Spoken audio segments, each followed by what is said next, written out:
Order. Today is June 3rd, 2024, and I now calling this meeting to order. Thank you all for being here. It's going to look like a fun turnout. Up first is going to be the invocation. Pastor Butler, are you got it tonight? All right. All right, come on up.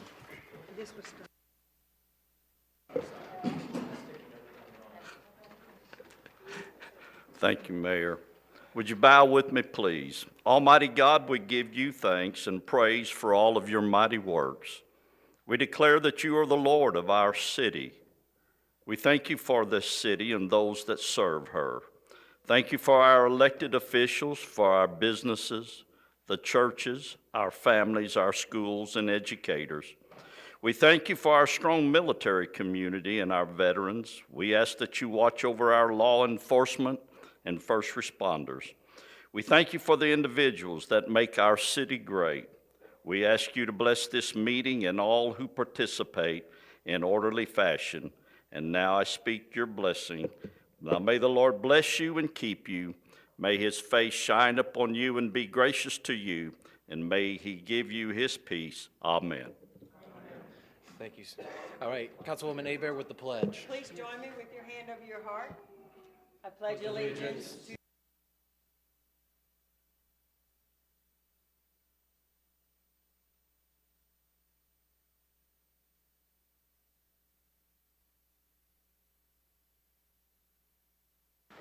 If I can just remind everyone to please silence or turn off your cell phones at this time. And I will start the meeting with entertaining a motion to approve the agenda. Mr. Mayor, I'd like to walk on an item for a permit for a 5K. Okay. If we could put that under my name or wherever it needs to be appropriately. Okay. Yep, we'll put it under G, 6G, Kevin. Okay, sure. 5K. the Forest Dalton, June 15th. Yeah, that one. Okay. Gotcha. Okay, and then, yeah, Kim, City Attorney. Thank you, Mayor. One other change, under number 5, public hearings. A, Calhoun Harbor Development Conditional Use. That is being continued at the request of the applicant to June 17th at 6 p.m. All right, we'll table that. Okay. Any other requests, changes? Seeing no further? I'll make a motion to approve as requested. All right. Second. Motion to approve with the 5K under Kevin. All right, I'm going to call. Sorry, everyone, we're still working on a new voting system here. All right, and then there we go. How do I? I'll do reset, clear, next. So Ray will call the vote. Okay, thank you. All right, Ray, can you call the vote? Or do we go verbal still? All There right, you we go. Look at that.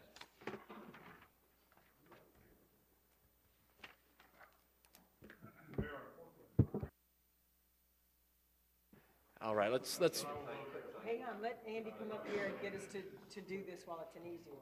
Thank you for your patience. Yeah.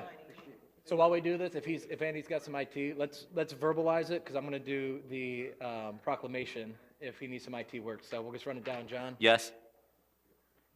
Yes. Okay. Yes. Councilman Destin's a yes. Yes. Bagley said yes. Okay. Councilman Bagley said yes. Yes. Yes. Okay. Ayes have it unanimously through the approval of the agenda, and I will go up now to do the Rotary Club of Destin Citizen Above Self Award.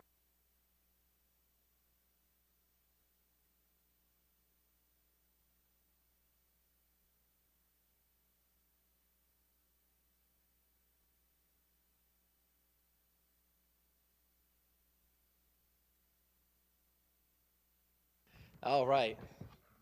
So the City of Destin Proclamation, Citizen Above Self Award recognizing the citizens of Destin. Whereas Rotary International, founded on February 23rd, 1905 in Chicago, Illinois, is the world's first and one of the largest nonprofit service organizations. As whereas there are over 1.4 million Rotary Club members, comprised of professionals and business leaders in over 46,000 clubs in 224 countries and geographic areas on all 7 continents. Whereas the Rotary motto, Service Above Self, inspires members to provide humanitarian services, encourages high ethical standards, and promotes goodwill and peace in the world. And whereas Rotary International funds fund clubs, projects, and sponsor volunteers with community experience to provide medical supplies, healthcare, clean water, food production, job training, and education to millions in need, particularly in developing countries. Whereas the members of the Rotary Club of Destin have provided the citizens of Destin and Okaloosa with numerous projects that provided education, environmental, and service to our local area. Whereas the Rotary Club of Destin wishes to recognize individuals who provide selfless service to our community, and whereas Ms. Jennifer Jennifer Lerman, thank you, received a nomination citing her selfless service to a neighbor in need with over the course of 42 straight days. Now, therefore, I, Bobby Wagner, Mayor, along with the City of Destin Council, do hereby proclaim June 3rd, 2024 as the Rotary Club of Destin's Citizen Above Self Day in the City of Destin, and encourage all citizens to join me in recognizing Ms. Jennifer as recipient of the 2024 award. Congratulations. Awesome. All right, so if you want to hand, yep. Okay. All right, and then. And this is yours, and we're just taking pictures now. Yeah. But you gotta wipe them tears, quit your crying.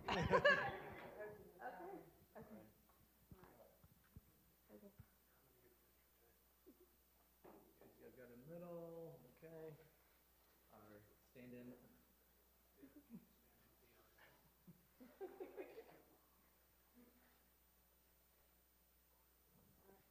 Awesome. Do you want to say anything? Well, I'm probably going to cry. That's okay. Well, thank you, Brenda. That's all. Thank you.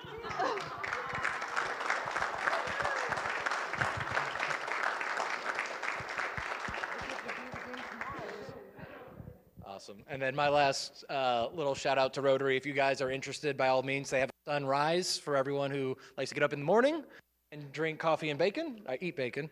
And as well as now they're growing so well. I mean, just as the proclamation says, they've done so much in our community, and they're growing at such a pace that they actually have a sunset club now. So for those who like bourbon over bacon, there is now a sunset club. So whether you're an AM or a PM kind of volunteer, you guys check out Destin Rotary. They do incredible work. And Christian, everything you've done under your leadership, as well as everyone that you're standing on, thank you guys so much for being a part of Destin and the community. Thank you guys.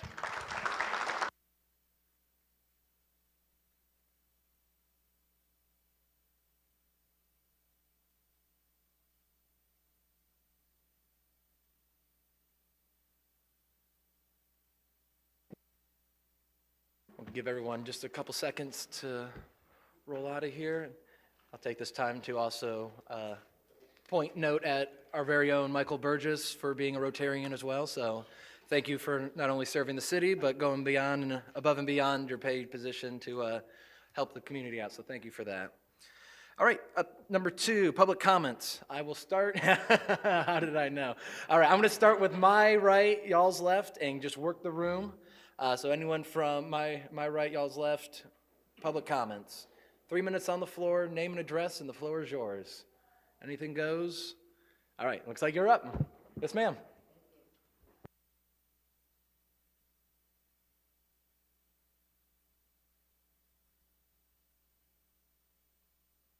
Just push that button. There you go. Yes, ma'am. Janice Nicole Moran, 208 Snapper Drive of the Harbor District, 30 years. Proud to be a Destinite.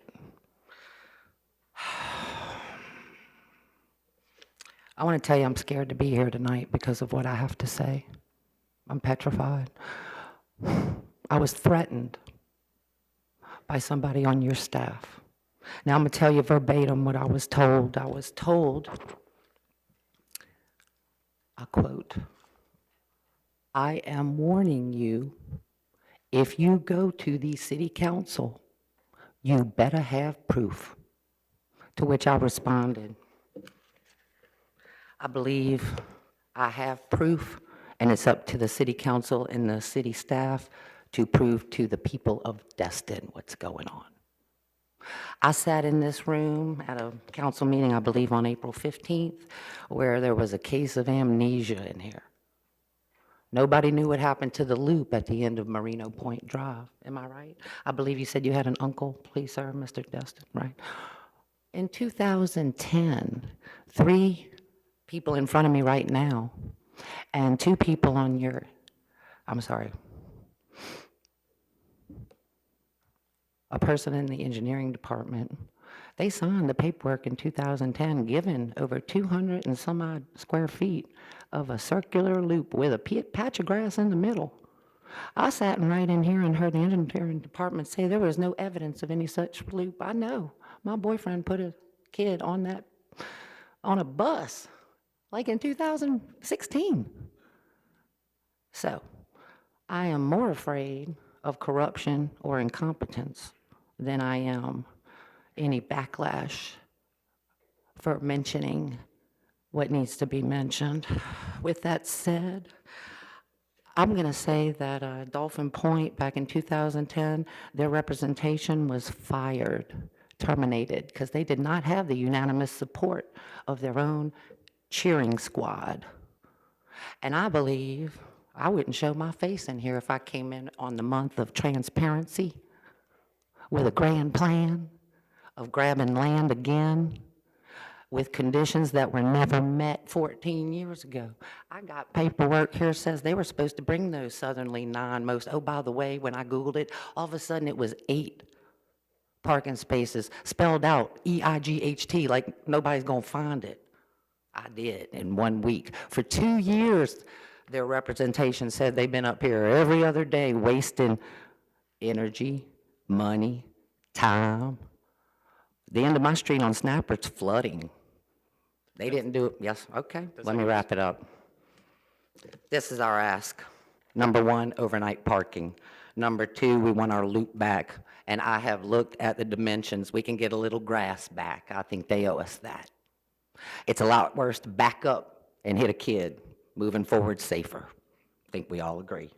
Number 2, I'm sorry, that was 2. 3, I want Dolphin Point to pay for the code upgrade. Also, number 4, I want 2 or 3, if not a unanimous 3, homeowner representation on any movement in the future around Merino Point Drive. Thank you very much. Thank you, ma'am. All right, anyone else? Middle? Sir?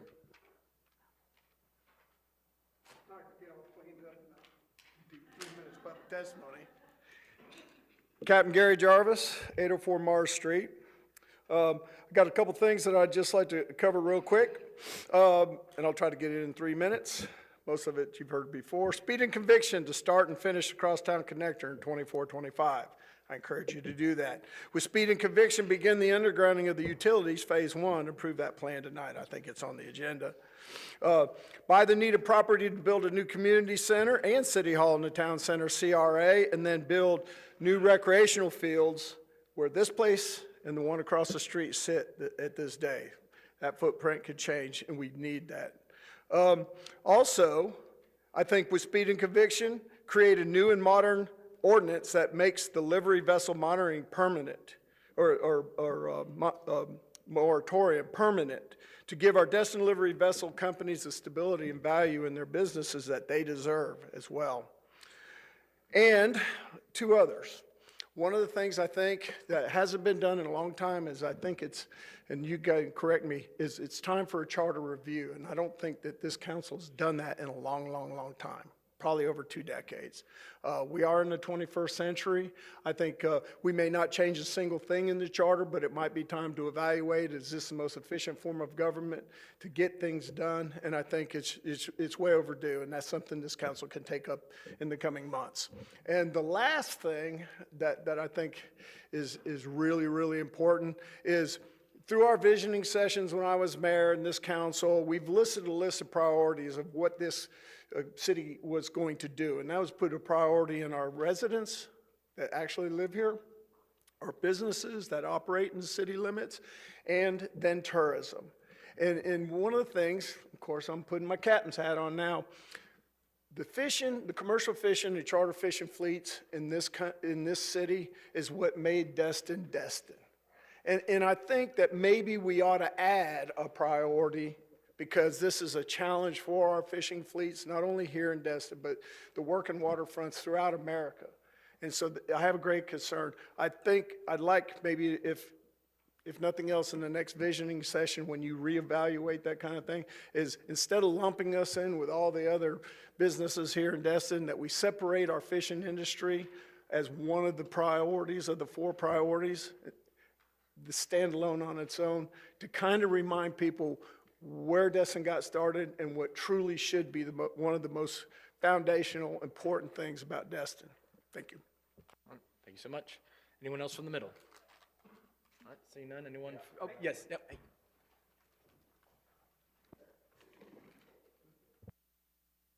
Okay, thank you. Elisa Belcher, Dolphin Point, Moreno Point Road, and I am the designated HOA president. I was not president or fired in 2010. I wasn't living here full-time, and I've only been doing this job for 2 years. So what I wanted to bring back to your attention is April 15th, we did present a proposal, and we had been working on it about 1.5 years with city staff and a lot of meetings, and I didn't know if all of y'all knew on the 15th of April when you unanimously voted for the proposal, but I did go through every committee hearing and every requirement that the city requires before I ever got to this point. So all of your outlying committees had all approved our proposal that we had on the table. We did go back after the meeting, and Councilman Bagby asked us for a hold harmless perpetuity agreement, and your attorney, Ms. Kopp, has that on file with everything that is requested.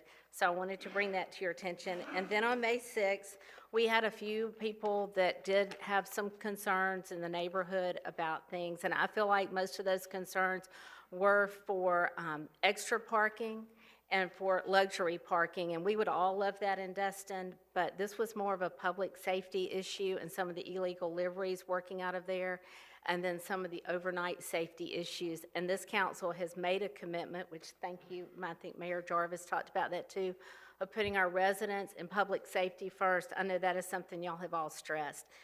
The 2 options that the city has come back with tonight on the table, I looked over because I'm always willing to compromise. I'm ready to work with the city. But one of the options says it does not recommend, it creates unnecessary conflict. That's option 1. And then over on option 2, it says that this one does not completely comply with current code, and it would not give a sidewalk at all, but it would keep those 9 spaces and no sidewalk, which again brings us right back to that public safety issue and kids in the street and any kind of issues we would face. I also looked at the bottom of that. It links to your strategic goals, and the proposal that we put on there, it meets all of those. And I looked tonight, and it said that one of them is financially sound, city providing service excellence. Well, I think when we take care of our citizens and we provide them safety and a sidewalk, especially in a neighborhood, this is not a business district, this is a neighborhood. So we're putting a sidewalk, or we're asking to make it safe for all of the pedestrians and the kids and our tourists, anyone that is out in the street. So we would meet that one. The other 2 options on the table tonight do not. Enhance quality of life and safety for families, well, they certainly meet that one across the board. Ours do. The first 2 still do not, because they face a lot of the safety issues that we have addressed. And then it says effective, efficient, and aesthetically pleasing infrastructure. I can assure you it's going to look good, and we had already agreed to partner with the city and have their approval for anything we do, and it will look nice, and it will reflect on the city as a partnership. And then the other one says a green, sustainable environment. Well, there is nothing green about asphalt, so a nice sidewalk that is landscaped and that is family friendly to me meets all of those. And then I loved it. It said the effect on the budget. The other the other 2 for tonight, you don't know how you're going to pay for, but our option that you unanimously voted for on the 15th, we're paying for, so it's not going to put a strain on your budget. So I just wanted to make sure that you remember that you have a great proposal on the table from the 15th. Thank you. Thank you, ma'am. All right, anything from the right side? Yep.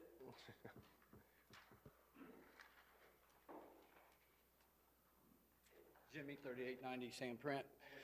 Jimmy, 3890 San Print. Well, last week we had 45 minutes to an hour of the public speaking. The fishermen that Gary just talked about, that you guys should put on its own little class, 30 seconds after they left the floor, Mr. Begley said, forget about what all they said, just by looking over and saying, but the yacht people are bringing so much better clientele. They have so much more money to spend than the pontoon people and stuff like that. They came in here for 45 minutes and told you everything, what they had, the reasons why they thought, and dismissed it within 30 seconds, So does it really matter if we come up here, if you're not even going to listen to what we have to say? And then to go from there, the money, he said that they'll spend more money in this area. They won't spend more money in this area because all those girls, the bachelorettes, have split the cost of the boat up, every penny they could use to get on that yacht. So they don't have money to go out to the restaurants, go shopping and everything else. I deal with them every day on the phone. I listen to them. They're all pulling their money together and this and that. So there's no better clientele if they climb on a yacht or if they climb on a pontoon. But I just think that dismissing the people, Mr. Destin's nephew come in here. I know it's the first time I've ever seen him come in here and stand in front of you. And he spoke from the heart. And he didn't even get back in his seat and was already talking about, bring the yacht people up here and let them tell you about how good their yachts are and stuff like that. You didn't even listen to the fishing people. So if we're going to come in here and we're going to talk to you, take more than 30 seconds. You know, it's been on my mind the whole time. So we know where some people are with it. We know where other people, I just felt like that they were dismissed. So if Gary plans on getting the fishing their own little level, I don't know, because they didn't even let them sit down before they just pushed what they had to say to the side. Thank you. All right, thank you, Jimmy. All right. He didn't say your name. Yes, actually, he did. He did? He did say Mr. Bagley. All right. Nice try, though. Okay. Okay? Well, if you need to. So, no, I don't need you to come back up. Jimmy, I appreciate it, but I think you need to go back and look at the tape, because that's not what I said. I said they were both necessary, okay? And my experience is sometimes the women will go out on one of the luxury yachts while the guys are out fishing or out playing golf. So I would just say, before you come up here and make an accusation, have your facts correct, and we can replay the tape. So at the next meeting, Lewis, I'd like under my name to replay that tape of my exact words. Thank you. All right, thank you, Jimmy. Yes, ma'am.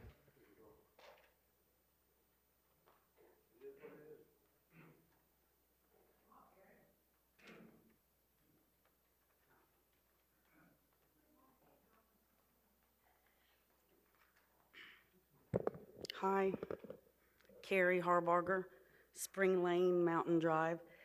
I wanted to bring attention to the council about, I too am concerned about all the illegal businesses that pop up every year in the spring.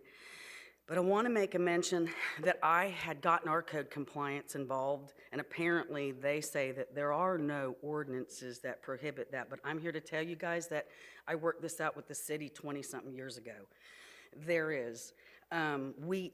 Apparently they don't feel like there's an ordinance that prevents, you can't just pop up in towns and just do business. And let me reiterate one thing about vending and such. We really need to know who's soliciting our children and our people and stuff, but nonetheless, I think there should be rules to that. Like, you can't just pop up and do business. Is not open for all. So our code compliance seems to think that there are no rules, but I promise you, and I have copies of them, that we sat in these meetings for 20 years ago and we addressed it in a serious fashion. And yes, it led to grandfather statuses. There was 2 of them actually. And so I just wanted to bring that up. So maybe perhaps we can give direction to code compliance, because listen guys, these seasons are important to us. You know, we invest in the community. You know, people like me, we buy into our community. You know, I bought land, I bought a warehouse. If we just allow them to walk the beaches and warehouse in Crystal Beach, like in a home, they have vats, they have dry ice vats, they have freezers. They're running a full-blown 11-cart operation in a residential, and our code compliance thinks that's okay.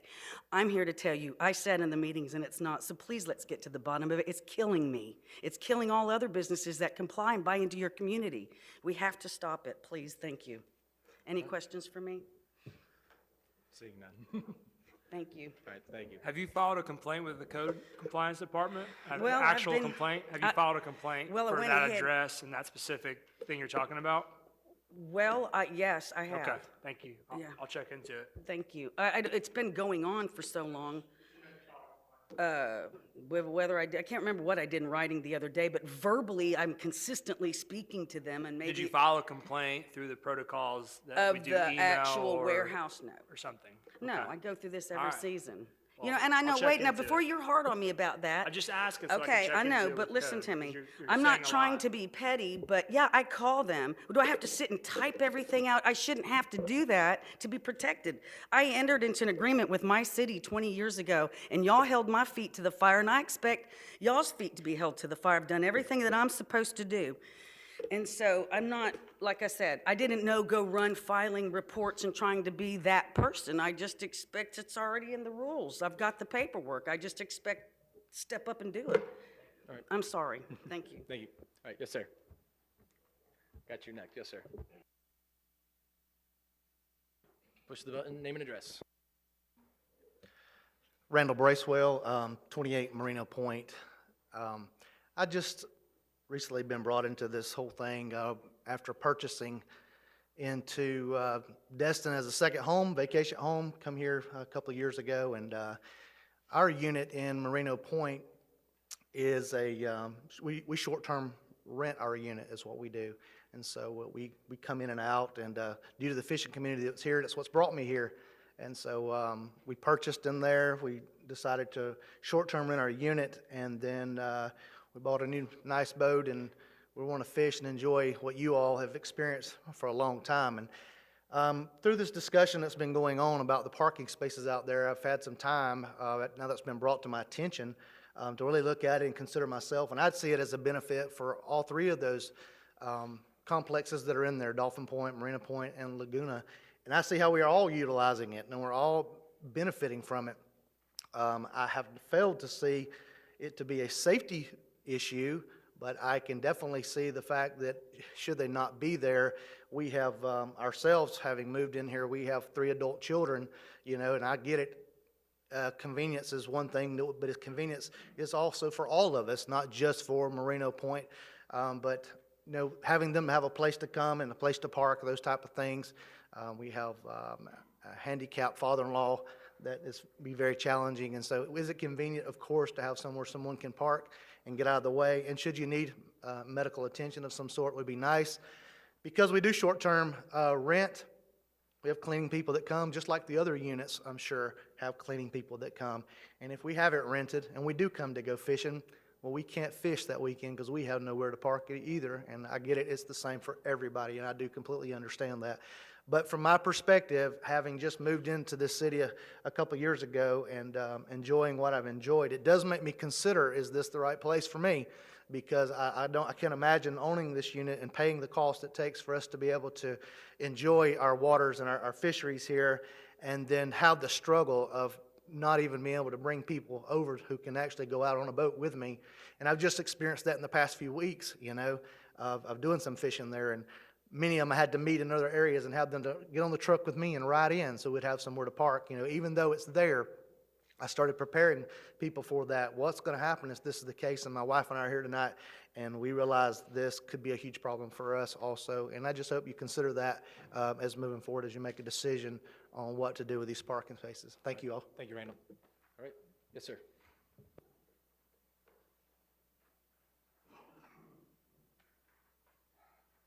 It's already on, so jump on in. Name and address. Name's Kyle Coleman, 669 St. Lucia Cove, Niceville, Florida. I am the owner of Gulfstream Ice Cream, one of the businesses that Carrie is referencing. All right, we are not just a pop-up operation. We have been in business since 1997, here in Destin since 1999, providing a great service for the tourists of the city of Destin and many, many others.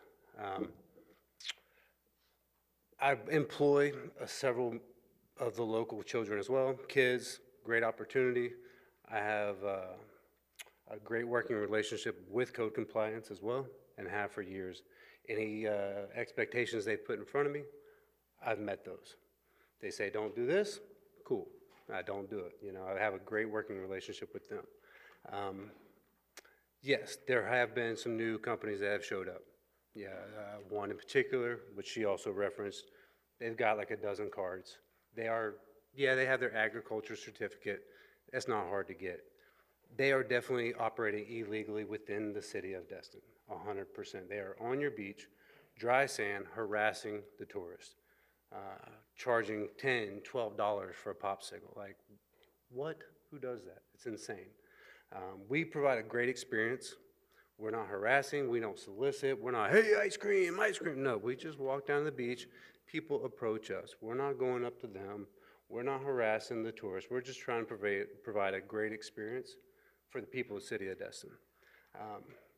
Don't have much else to say other than to throw her out there as well. She has 2 carts on the beach as well. So while she's saying that we are operating illegally, she's doing the exact same thing. So if we're gonna hand down some rules to somebody, I'm all for it. Let's create some ordinances, but we all have to follow them. Everybody, you know. She's trying to say she's grandfathered in. We've been here since 1999 doing this exact same thing. We haven't, if we were an illegal business, how would we still do it year after year after year? And that's my question. Like, if I'm an illegal business, how am I still in business? So, thank you for your time. All right, thank you, sir. Yep.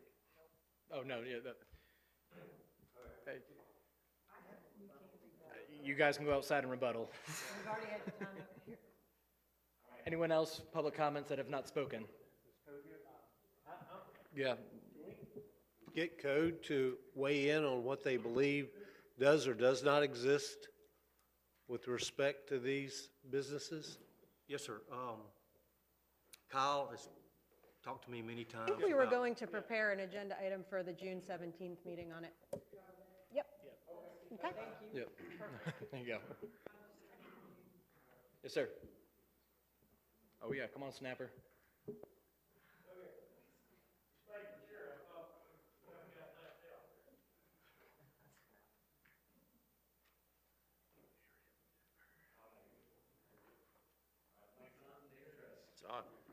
Don Dallas, 442 Snapper Drive.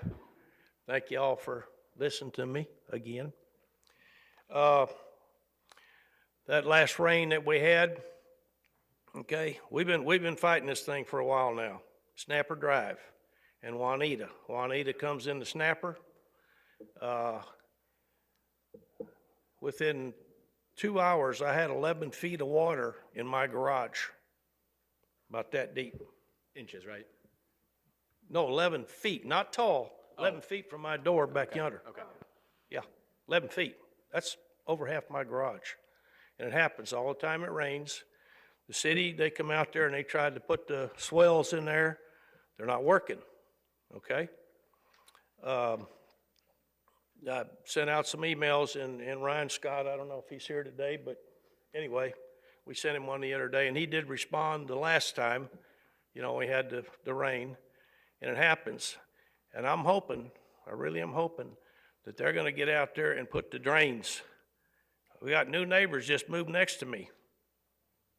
They got in their garage too.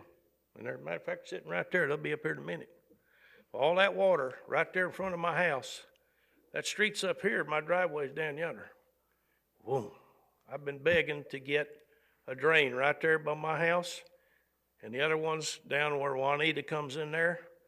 My other neighbor, he's not here tonight. He lives on Juanita.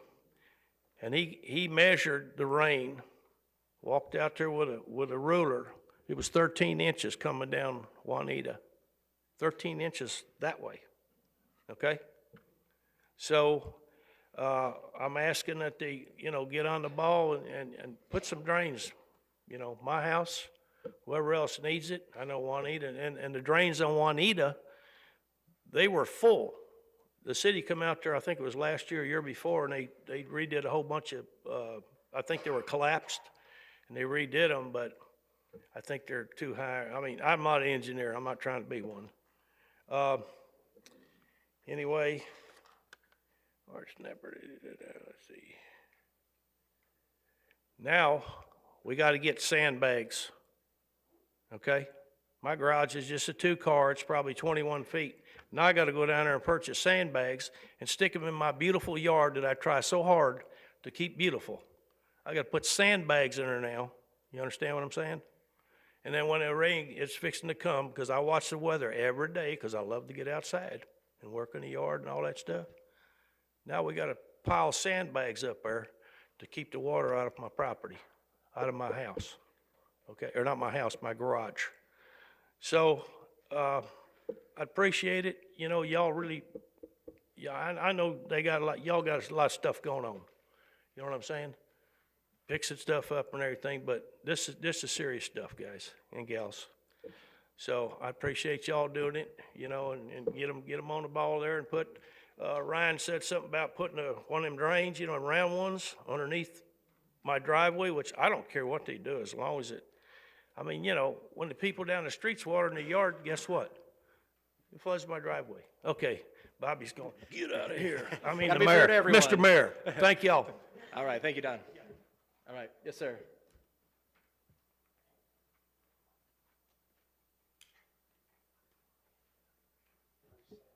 Welcome to Destin. How's it going? Cody Duganier, 444 Snapper. Oh, there you go. Yeah, same thing. So first night, wake up, pretty good surprise there, 8 feet right into the garage itself. Did subside pretty quickly. Just saying, I'm new to Destin, own properties in other places, and it's normally, obviously it's my property's responsibility to make sure the drainage happens where any water that falls my property, things drain, but I shouldn't be expected to drain the entirety of Juanita and Snapper in my house. Thanks, guys. What was your name? Cody Duganier. All right, thank you, sir. Thanks. Anyone else who is, yep, come on, Christian.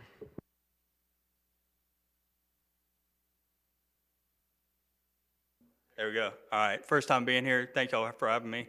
My name is Christian Carley. I'm the chairman for the Destin Chamber of Commerce, also the president for the Destin Rotary Club. And just want to take this opportunity to say thank y'all for what y'all do.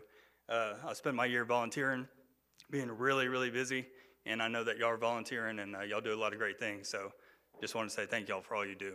And I see Bobby out at the Rotary Club quite often, see Teresa at our grand openings, and see many of you out there volunteering. So thank you.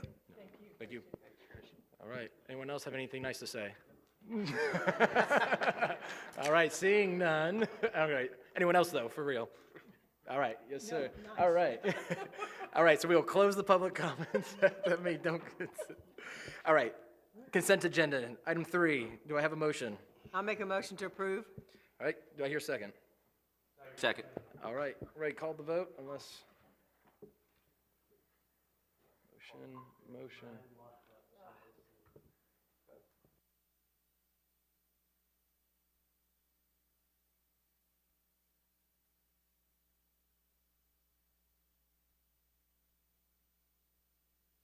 All right. So secure, he doesn't know his own password.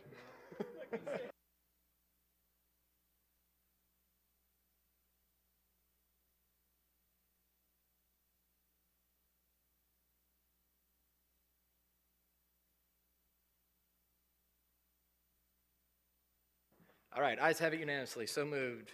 All right, city manager report. Mr. Luis Zanguze. Thank you. Thank you, Mayor, and good evening, council members. The first item we have for you is the 2024 debt insurance update from our finance department and also financial advisors. Crystal? Good evening, Mayor and council members. This evening I have with us John Ford with Ford & Associates. He's the financial advisor to the city. Before I ask him to step up to the podium to speak about a few things, I'd like to just remind our citizens and council a little bit of the background. This past fall, we passed reimbursement resolutions, one to reimburse the city for the purchase of One Harbor Boulevard, that's $9 million, and a second one to reimburse the city for undergrounding of overhead utilities costs. We're already incurring some management costs against that program. The materials have been ordered, and this evening, one of the items is to approve the contract to the construction contractor. We'd like to get ADS online to help us make the laydown yard so that we'll be ready to accept the materials that are arriving imminently. When we adopted our 2024 budget, we put in the adopted budget that we would potentially borrow up to $25 million I used a rate of 5% over 20 years, and we included in that the shortfall for the crosstown connector. As you know, we have some grants lined up to cover the cost of the crosstown connector, and we've been saving road impact fees and gas tax too to accomplish the completion of this roadway. The shortfall is about $4.5 million. So that the $9 million for One Harbor Boulevard, $4.5 for crosstown connector, and $11.5 for undergrounding of overhead utilities. If we borrow this $25 million now, that will help us accomplish these three projects within the next 18 to 24 months. And the 20-year debt service time lines with the cash inflows from the variety of sources that we're intending to use. So when I made this budget, as I mentioned, I was assuming a rate of 5%. Rates have come down a bit. We're looking closer to 4 than 5% at the moment. We're still, I'd still like to borrow the full $25 million.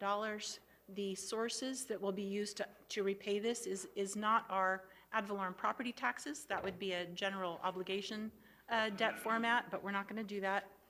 I'm proposing a covenant to appropriate in budget that's otherwise known as a CB&A. And the sources would be from the Harbor CRA, the Town Center CRA. Electric franchise fees is the largest other non-ad valorem source. And gas tax too would be going towards the transportation project with some supplements from the general fund. Why should the city issue the debt? The primary reason is this is just a way to match our cash inflows to cash outflows. We don't have $25 million in cash today to pay for these projects. So like if you're going to purchase a home, right, you might choose a 15 or 30-year loan instead of paying cash up front for your home to match your income. The borrowing options that we're looking at, the commercial bank loan route looks a lot more difficult. First of all, there are not many banks out there right now that will lend out to 20 years for commercial activity, whereas the bond market, they're much more readily available to issue debt for the longer durations. In addition, for the last year and a half that I've been watching the commercial bank side compared to the public markets, I'm seeing a lot better rates in the public market side. So that's why I'm proposing that we do a public offering instead of going through a regular commercial bank loan. The bond issuance team, part of that's already set up. We already have agreements in place with BMO Law for both bond counsel and bond disclosure work. We have our financial advisor team, Ford & Associates. They step up to the plate to make sure that we as a city get the best deal possible. And then the SEC would require us to hire an underwriter to be that middleman, that broker, that brokers the arm's length agreement between the investors and the city. So the underwriter is the one to be determined by the city, and they would hire their own underwriters counsel. Choosing an underwriter, we have been approached and been speaking with Siebert Williams Shank, PNC Bank, and Truist are the top three that are working in the bond markets. And I've been on regular communication with them, watching their outlooks, learning more about their team members' experience and their experience issuing bonds in Florida, in particular tax-exempt municipal bonds. So once we hire an underwriter, then the underwriter will help guide us to get the best interest rates possible. Sometimes they'll require more than one bond rating. Sometimes if you get bond insurance, that can also bring down the rates that you're paying overall. Next steps in timing, we're talking about a 3-month process. So it'll take me about a month to write up the preliminary official statement, which is a nice big book. It's basically past data and writes all about the projects that we'd like the investors to fund. Then in the second month, we'd be routing these information packets to bond rating agencies and potentially bond insurers. And in the third month, I'd be bringing back that fully completed draft of the preliminary official statement for council to do a final review to make sure that you're fully on board with this packet that we'd like to market to the investment world. The underwriter's marketing arm is the branch that would take that packet around, call all of the investors that might be interested, and they would set a pricing date, collect prices, and then it would be about 3 weeks or so to closing. So we're looking at least a 90-day process here. I have some items that I'm looking for council direction on. Does council support the inclusion of the crosstown connector for this debt issuance? Do you support the proposed process and timing? And lastly, do you support hiring staff's proposal for their preferred underwriter? Those are the 3 items, and John, would you mind stepping up to speak to council on the process and the type of debt we're proposing? I just hit that gray button, turn it red, there you go. Am I limited to 3 minutes? Or not. You're going to wish I was. Okay. Public offering is a more flexible method of borrowing money on a tax-exempt basis. You can, of course, approach a bank, and we have done this a couple of times in the past, and get a loan directly from a commercial bank to the city of Destin. That is a much easier process than what we are recommending here. Bank loans work really, really well, especially when your debt is of a shorter duration, 10 to 12 years and in, and they typically offer lower transactional costs, usually at the expense of higher interest rates than we see in the public market. Therefore, as the borrowing size tends to increase, or as the tenor of the anticipated debt starts to increase, we begin to move our focus to the public bond market. Banks work off of a corporate tax rate of about 21%. Those of us sitting in this room, our tax rates are usually a bit higher than that.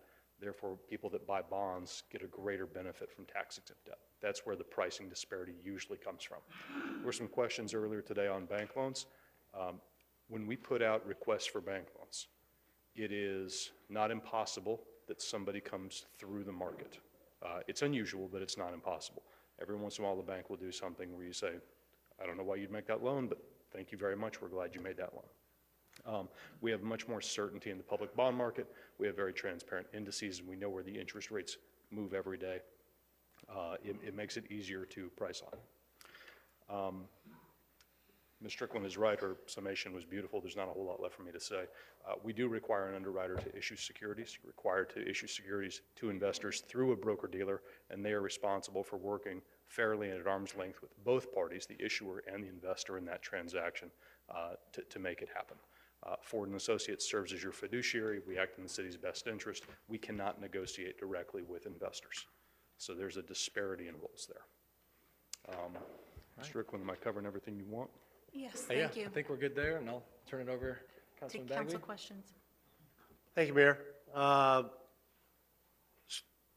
Crystal has asked us 3 questions, and I'd like to separate the 3 and make motions. I will make the first motion that we do include the Crosstown Connector, the full funding of that in this, well, because if we don't answer these questions separately, we'll be up here all night going, well, what about we do this or do that? So I'll make the motion that we include the Crosstown Connector funding in the debt that we are about to take on. All right. So I'll second that motion. The second with Councilwoman Aber. Any discussions pertaining to that? Councilman Destin, do you have something on that? Okay. Jim, anything further? No. Okay. All right. All right, Councilman Destin. I'm next, Mayor. Yes, sir. Appreciate it. I've got a couple of questions and a couple of observations. The average lifespan of a roadway is 10 to 15 years. To borrow money on a 20-year term to pay for roads that will wear out before the loan's even paid off is never a good idea. And the other question I would ask is, what banks have we approached to finance this? Banks have a very special tax advantage when they loan and can therefore oftentimes get rates that are very close to what this bond is without the very dramatic expenses on bond counsel, the people that market it. We've not seen any numbers about what those charges will be, but I've been through 2 bond issuances now, I think, and I can tell you it's in the hundreds of thousands of dollars. So we're not really apples to apples, and I am really quite curious about what banks we have approached to finance the Crosstown Connector Fund. So, may I answer? Yeah, respecting everybody's time, that's why I broke these motions up, because that's gonna be on my second motion, which will be to go to an RFQ. We'll address all the issues, but right now, we just need to know, is it $25 million or is it $20 million? Exactly, which is So, and that's why I made that that's why I would prefer we break this up, so we don't get into all these other issues till we're just addressing those issues. Well, how do Because we- I share your concerns. Yeah, how do we make the decision on whether it will be included in the big bond issue if we don't know whether it will be included in the big bond issue? Well, if I can answer part 1 of his question, which was the life of the roadway. So the underlayment and the stormwater system that we're Yeah, putting I into read place that part. are the bulk of the cost of this roadway, right? yeah. And that can have a life of 50 to 100 years if the overlay is, and the pavement is kept and renewed every 15 to 20 years. Yes, and I did read that, and I thought it was a very clever argument.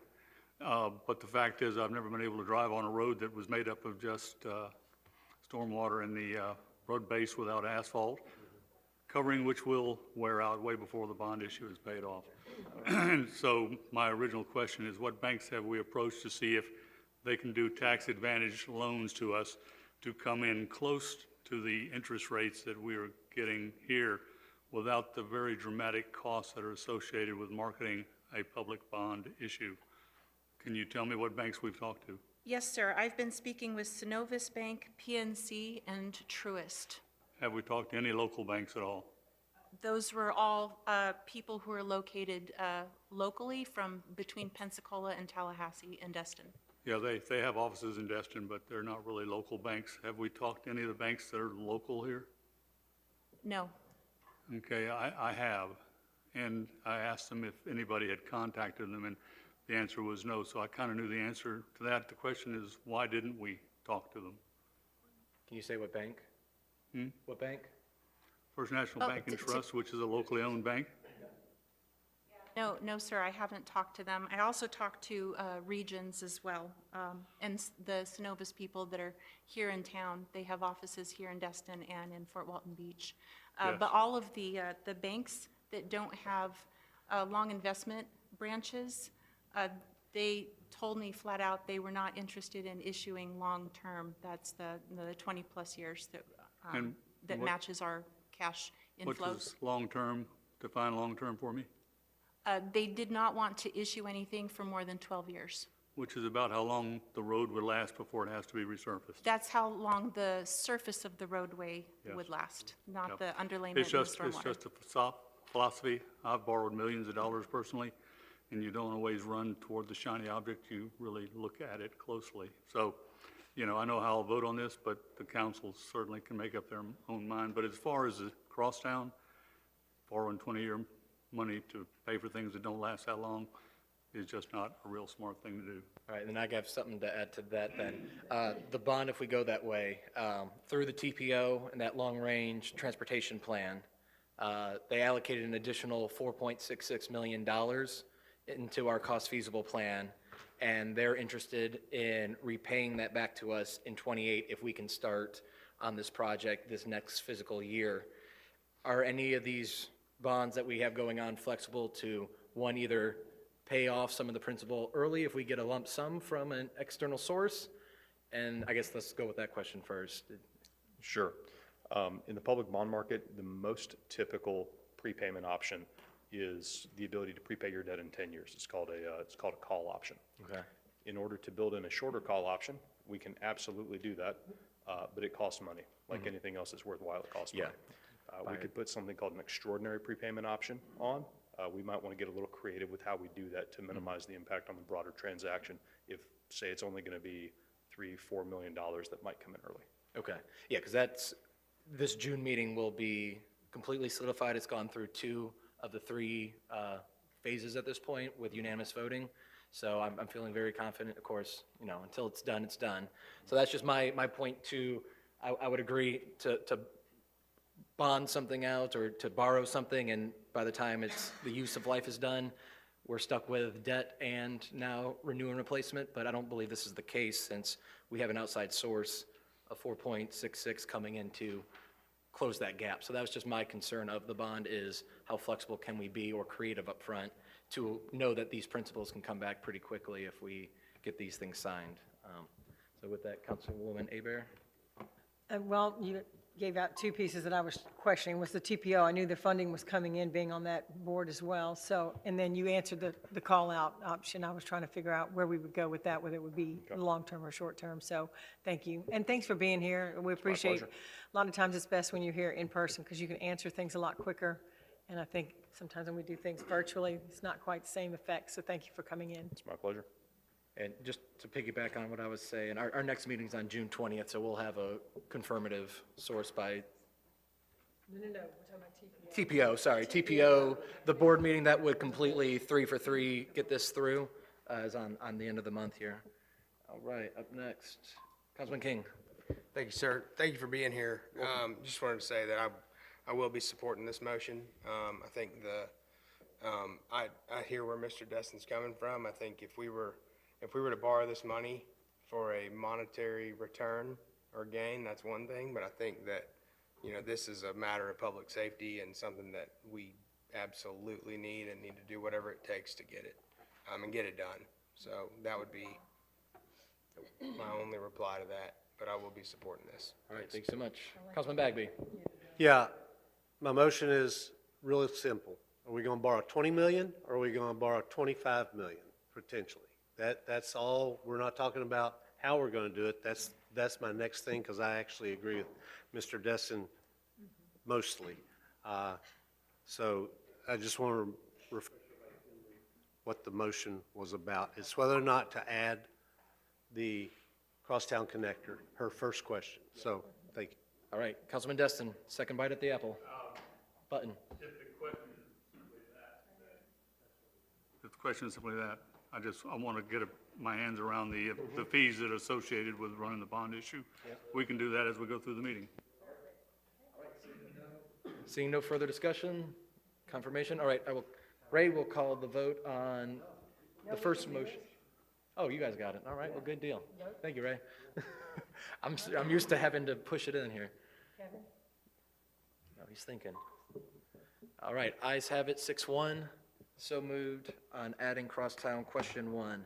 All right. So my second motion will actually address question number 3 on her list of questions.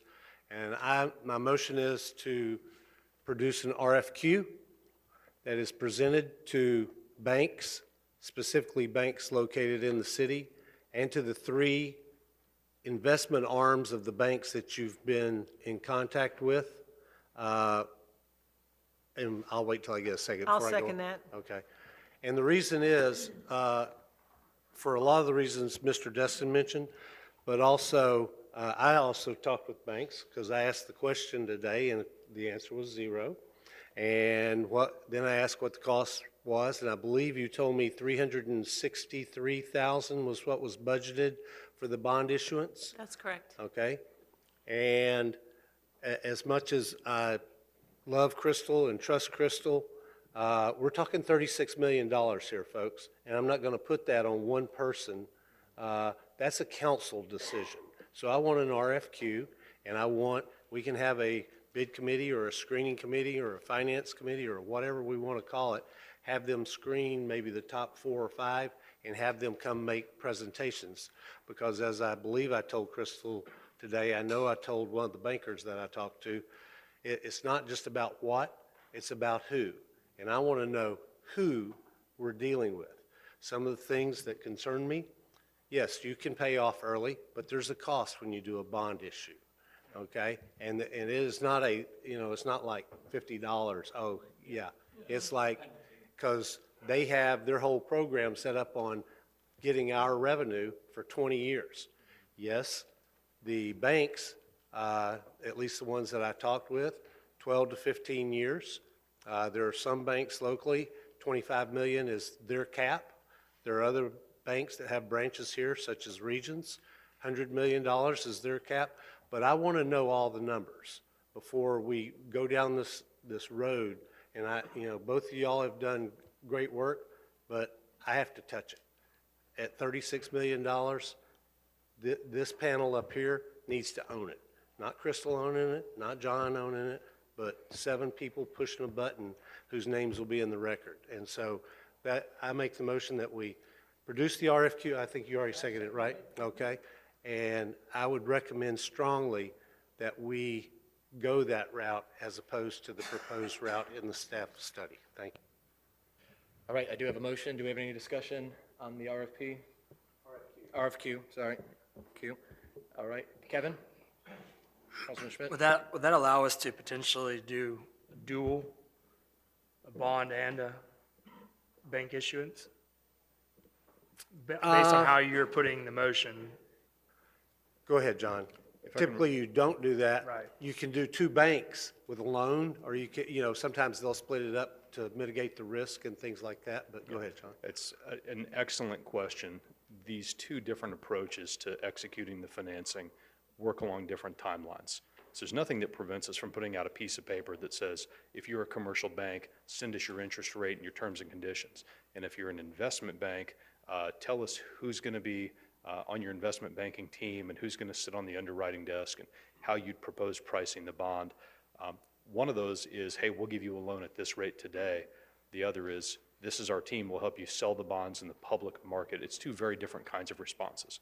One is, let's make a deal right now based on these market conditions. The other is, hey, we want to be part of your team and set up the deal for some future market conditions. So it is very difficult to compare it apples to apples. Right, but just the way that Mr. Bagby's putting the motion out with RFQ, would that still allow us to potentially branch off a $5 million bank loan if y'all go talk to some of these banks and we don't like the 20 to 25 or 25 million for, they say 10 to 12 years. Just keep in mind, one of the reasons I chose the 20 years, especially for the crosstown connector, is because, again, that matches my cash inflows. If we shorten the duration, I couldn't make the debt service payments. Got it. Yes, and that's absent of the TPO money for that particular. The TPO money won't come in until 2028. Yeah, so yeah, fiscal year 28, I yes. wouldn't We're be still able stuck for 3 to, years. like they said, they wanted to reimburse us for construction completed. I wouldn't be able to complete construction to get reimbursed. Okay, okay. And then my kind of question, going the RFQ route and kind of going this bid route, what would be like an anticipated timeline of just, I know we don't want to rush this much money? It's a couple things. There's the additional probably 60-day timeline added to the timeline, right, to issue to bring the RFQ back to council and then to issue it on the street and to get responses. Also, 36 million if you include the interest, right? When you issue 25 million in principal, it's very significant for our city of Destin, right? That's more than 2 years of complete property taxes from our city. But for the underwriters, this is a very little piece and with little to no hope of repeat business.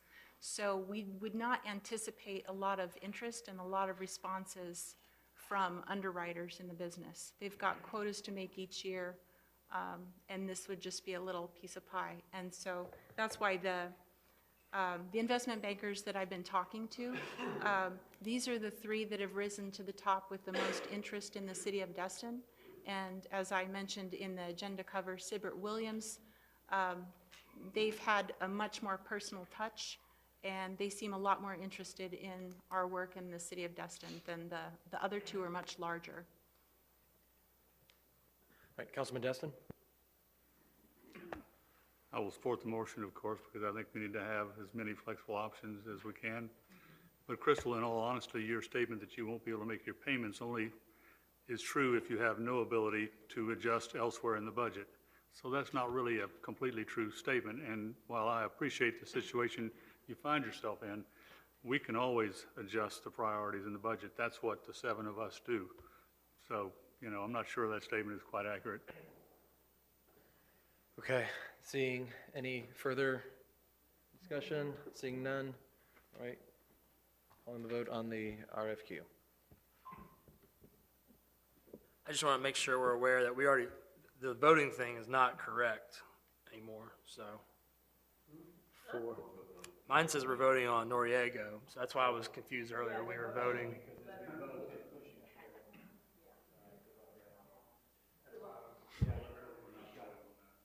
Not voting on Yeah, we're too smart for the computer. Always. Yeah, Ray, are we good voting knowing that it will not line up? All right, we'll just. All right, there you go. Ayes have it. So moved. And then my last motion is really a question for Crystal or potentially council direction to bring us back an adjusted timeline, because I understand the timeline for the bond issuance, and I really understand the timeline for the RFQ for a loan, and they're not the same. That you can kind of overlay them, whereas when you were doing the POS or whatever, you would be doing the constructing or the RFQ development process. So there are some where it could overlay each other, but I don't want to make a motion tonight and say, yes, we're going to do it in 3 months, because I'm not sure 3 months is the right number. I think probably 5 months is, which serendipity may jump in, and I do believe that the interest rates will go down probably right before the election or sometime this year, and so that might actually help us taking 5 months as opposed to 3 months. But I would like for you to bring back at the next meeting the new timeline for the RFQ and the interviews and the screening and whatever else you two think needs to be in there. And I'm not sure I need a motion for that, but if I do, I'll. Just give us a motion, yes, please. Okay.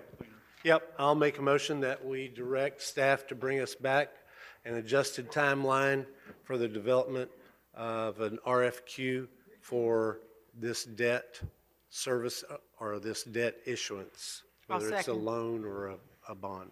All right, the motion is second. Seeing no one requesting to speak. Calling the vote on not the debt issue. Oh, we're back on debt issue. Okay, thank you, Ray. I think it's auto pushing us to the next agenda as we vote. They didn't anticipate a Bagby. All right.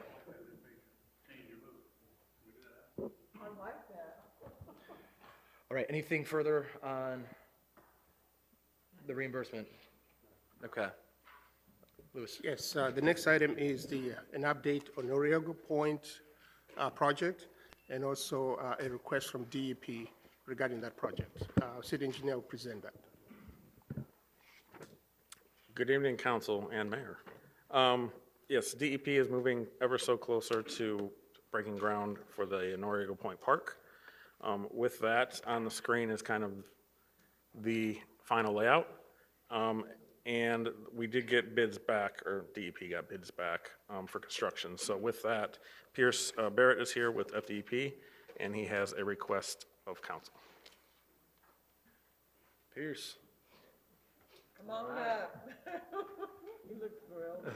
The man of many titles. Well, I was just listening to the $25 million bond, so anyway, Pierce Barrett, professional engineer representing the Department of Environmental Protection, 3900 Commonwealth Boulevard, Tallahassee, Florida. Ladies and gentlemen, I'm here I guess I should have brought my hat in from the car.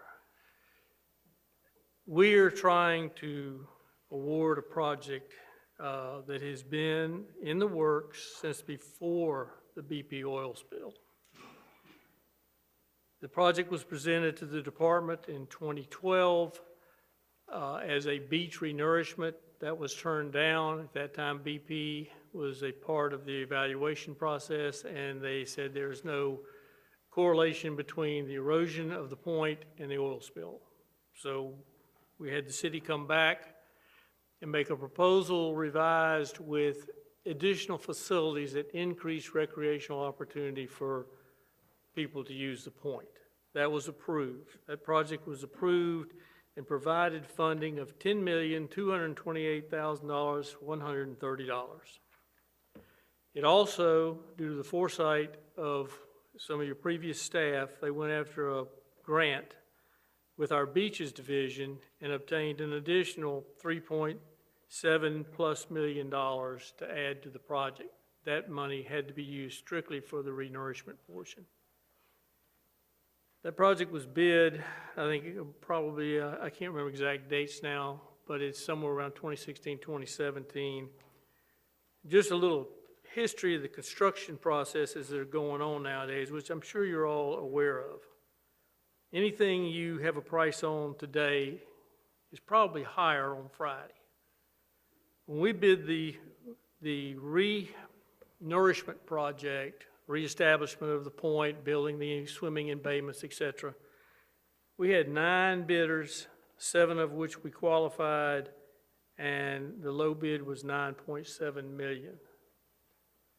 Later on, shortly after that was finished, we did the dune vegetation portion of the project. We had 3 bids, 2 of which were qualified, and the low bid was $177,000+.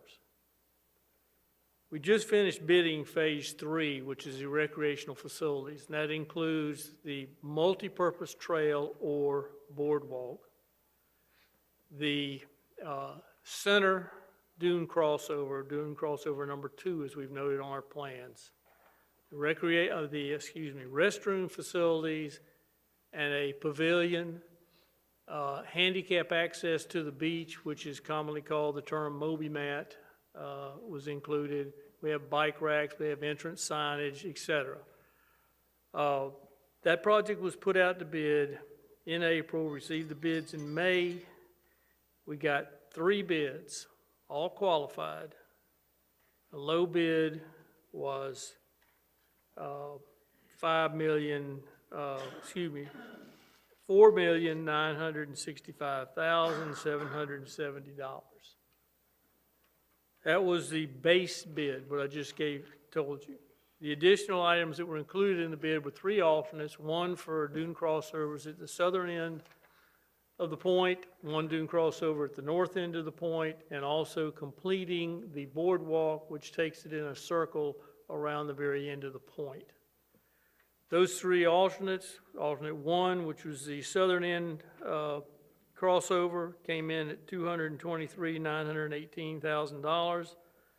The second alternate, which is the northern crossover, came in at $164,896, and the terminus of the boardwalk came in at $275,232. The project with the base bid alone exceeded the remaining budget in this project with the funding I just mentioned by $2.1+ million. So we as the department, and I will make this statement too, if this had been a grant and not a project administered by the department, the city would be on the hook for this additional $2-some-odd million, because once you go into the grant to accept a project, you have to build it, no matter what. In this case, the department's picking it up.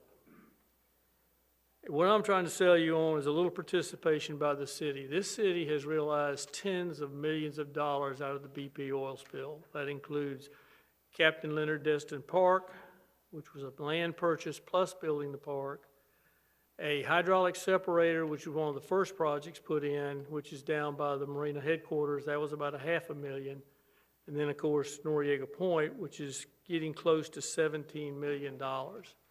And you're also in line to receive funding for, of course, Joe's Bayou, which is still in the works. I can't even tell you what I think the cost is going to be right now. I will be taking the scalpel out probably to that project, unfortunately. We haven't taken a scalpel out to this one yet. What I'm coming to you and have asked for is the city participate by providing funds up to the cost of the southern boardwalk, which is a crossover rather, which is $233,000+. That's less than 1% of the amount of funds you've received in funding. Are you the only one we've asked this of? No. Santa Rosa County ponied up over $500,000 over 6 years ago on a project, so it could be completed. And we've done the same thing. The city of Fort Walton Beach, which has a grant, is having to pony up money to complete their project. That's just the construction world. I'm sorry it's gone that way. We had when projects were put out in 2012, the construction was in a recession. Well, that's not happened anymore, as y'all well know. And so I'm just asking the board to consider coming up with the money to fund. Now, we've developed an MOU. You don't have it yet because it's not in review by our Office of General Counsel, but a draft will, of course, be sent to your city attorney and your city manager and yourselves. It doesn't say we want the money now. It doesn't say we want the money in 5 months. It just says basically that you agree to pay the $233,000 we're talking about at a time in the budget that allows you to pay it, which would be, I assume, in your 2025 budget. Any questions? Thank you, Pierce. Councilman Bagby. Mr. Mayor, I'm going to make a motion for discussion that we approve the base bid and alternate number 3, the curved in, and not approve alternate 1 and alternate 2, the 2 additional crossovers. And that way we save DEP some money and we save us some money. I'll second because that. We're in some need. I know y'all are in need of some money. Well, the funding under the BP has been bled. And it's a process in which we're trying to, and we have to justify this. We'll know by June the 10th whether or not the trustee group is going to allow us any or all the funding we've asked for. So I cross my fingers, come June the 10th, I'll have good news on my part. Well, and we'll be coming to you for money on probably a stormwater project that is in the state's budget for this year, but half of what we need is in there. So, but we're going to be kind here. Fortunately, you will not be coming to me. Yeah. But, Yeah. it's not my job, man. All right, Councilman Destin and then Schmidt. Okay, just so I understand the motion, essentially, we are not going to give them the 200 and something in order to finish that other walkover? Correct. As you're looking at that, the center walkover, which is part of their base bid, would be done, and the hook on the northern end where people can walk around and watch sunsets that would be done. And the other 2 walkovers, the southernmost and the northernmost, would not be done. One of which they're asking us to pay for, and one of which they've said they're willing to pay for. That's what I thought. Yes. Crystal,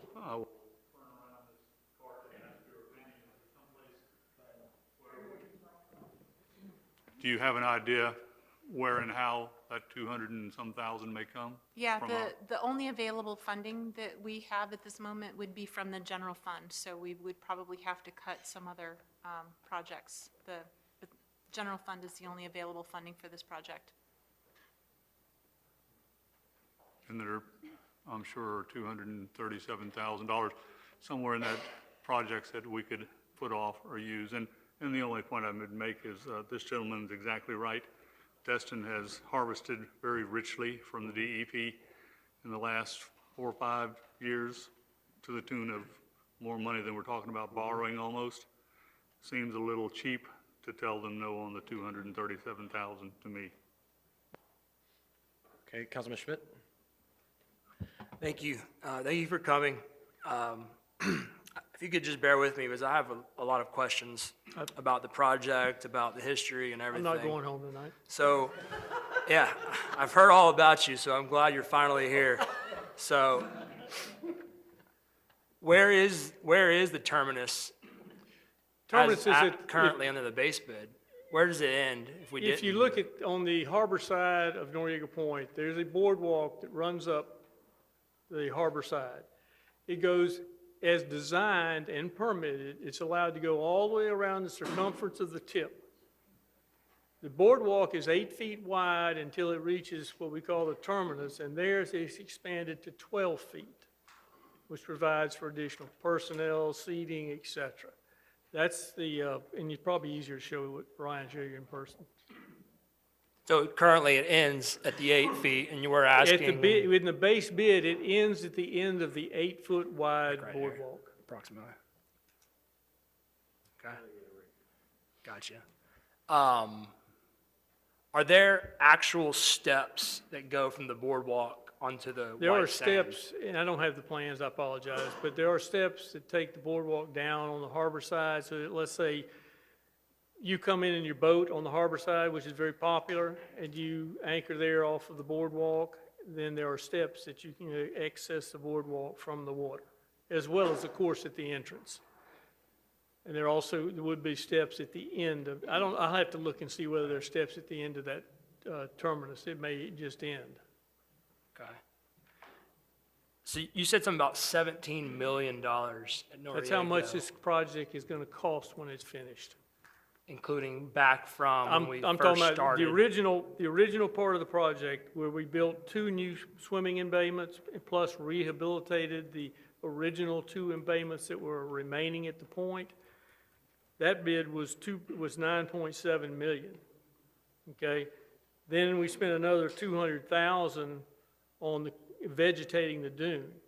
There's also I don't have that figure in front of me, there's also the fees paid to engineering, construction administration services, DEP administration, et cetera. So it all amounts to, when you come to it, with the new bid in, it almost is $17 million. And the design, the plans, I guess, whenever this was done, was this led by DEP? Was this the council and the city, the staff that helped This project design was this? led by DEP. The consultants were selected through DEP selection process, and has been administered from that. That was a decision made long ago. Did the city want a grant? None of y'all were on the board, I think, at that time, but our council. But it was determined that the city could not handle what would be required, because you would have had to pay the entire project and then ask for reimbursement from the state. Right. And should it have been a grant, like I said, let's say the grant was $10 million, the project came in at 12, you've got to finish the project and you come up with the 2 million extra. Do you have any history on why they chose to put a boardwalk on the harbor side versus the beach side? Well, And why it's why is there a essentially 12-foot due terminus? to, that's an engineering decision that the harbor side, number one, is safer, or rather more protected. If you put something on, you know what's happened out there over the years. You put a boardwalk on the inlet side, so to speak, you're much more subject to storms and things of that nature. It would have been harder to permit as well. Right. But we built those little swimming embankments, or y'all built those? Right, we built this, there were 2 swimming embayments existing out there at the time. We're okay and with we those. rehabilitated those 2, and then the northernmost embayments are brand new. That part of the point, if you can remember, if you've been here a long time, basically you take from the middle middle crossover that's shown in that drawing. Right. That part of the point didn't exist. Yeah. Yeah, I'm fully aware. That's why I've never really been So a big fan of building really anything on sand right there. But just a couple of personal comments and notes, and I guess maybe it's, I was maybe graduating college whenever y'all started all this, but people drive to this parking lot, people that I've been talking to and asking, they're not going to get out of their car and walk on the boardwalk. They want to go to the beach. So I personally, and the people we've spoken to, I don't even understand why there's a boardwalk on that side, because majority of people that frequent that beach, they were upset when for example, a marina was just built. And they were upset because they lost space to pull the boat, space to throw footballs or whatever.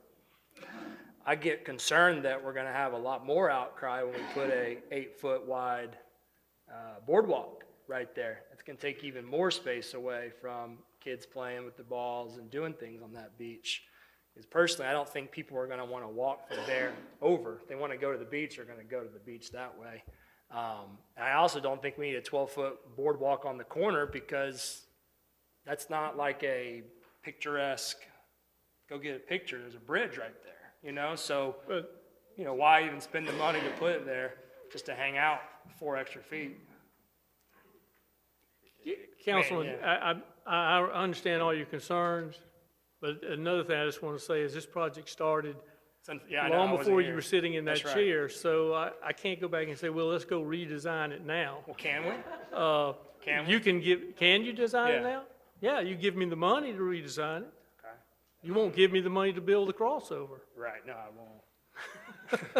I personally won't, and it's no disrespect about the money that the state's given us, because I do appreciate all of that, but for this particular area and project, you know, to me, putting crossover, crosswalks, it doesn't add up to what the true need is right there. Well, The facilities and the will sit bathrooms are down- beautiful. I'll sit but down with you a year from unfortunately, now, or a it's year and a gonna be- people half, are gonna be whenever it's upset with finished, it. and we'll go out and see whether or not there is additional usage of that point. Right now, I have walked the point. Now I'm getting too old to want to do it at all. Well, you can't right now because it's been eroded for, I think, about 2 years, and we're waiting for this project to fix it. And this project was ready to go in 2017. Just for your information. And it's sat on the books now for since 2017, permitted and everything. We actually had to go back and redesign some of it to meet the new building code, which came into effect since the original design. Gotcha. No, I appreciate it. I just wanted to ask those questions because there was a little confusion about what may or may not be there, and I just want to get it clear on the record. But I personally don't want to do some of these extra expenses because I just don't see the need, and other people I've talked to don't find a need for that, so I just can't support it. If you don't want to take the alternates, fine. If we take out anything else like the boardwalk, the project's in jeopardy of being, you know, the TIG, as we call it, Trustee Implementation Group, which is made up of federal agencies and FWC and DEP, get very sensitive about a project that's submitted for their approval, no matter if it was 7, 10 years ago now, and all of a sudden we come back and say, no, we're not going to build it like that. Right. Right. No, I hear you. It's just that side of the harbor, we continue to have erosion. So now we're okay to build a boardwalk on that side, but not on the other side because of possible storm. Well, there's also It just- permitting. I'm not sure that the state would have allowed us to permit a boardwalk on the inlet side because it's in front of what they call the coastal construction control line. Well, I appreciate all the answers. Thank you. Yeah. All right, Councilman King. Yeah, Ryan, go ahead. Oh, I'm gonna back off. Mayor, Yes. I just want to add the terminus. That is also ADA access. yes. So by it not having it then, you're restricting ADA folks from being able to go to the north end and enjoy that north end. You're making them just come to, by the bathrooms and come out at the south end there. Hey, I'm gonna jump back on real quick, sorry. Thank you, sir. I would disagree. I think I understand, and I've spent a lot of time over there on that piece of ground. It doesn't make any sense.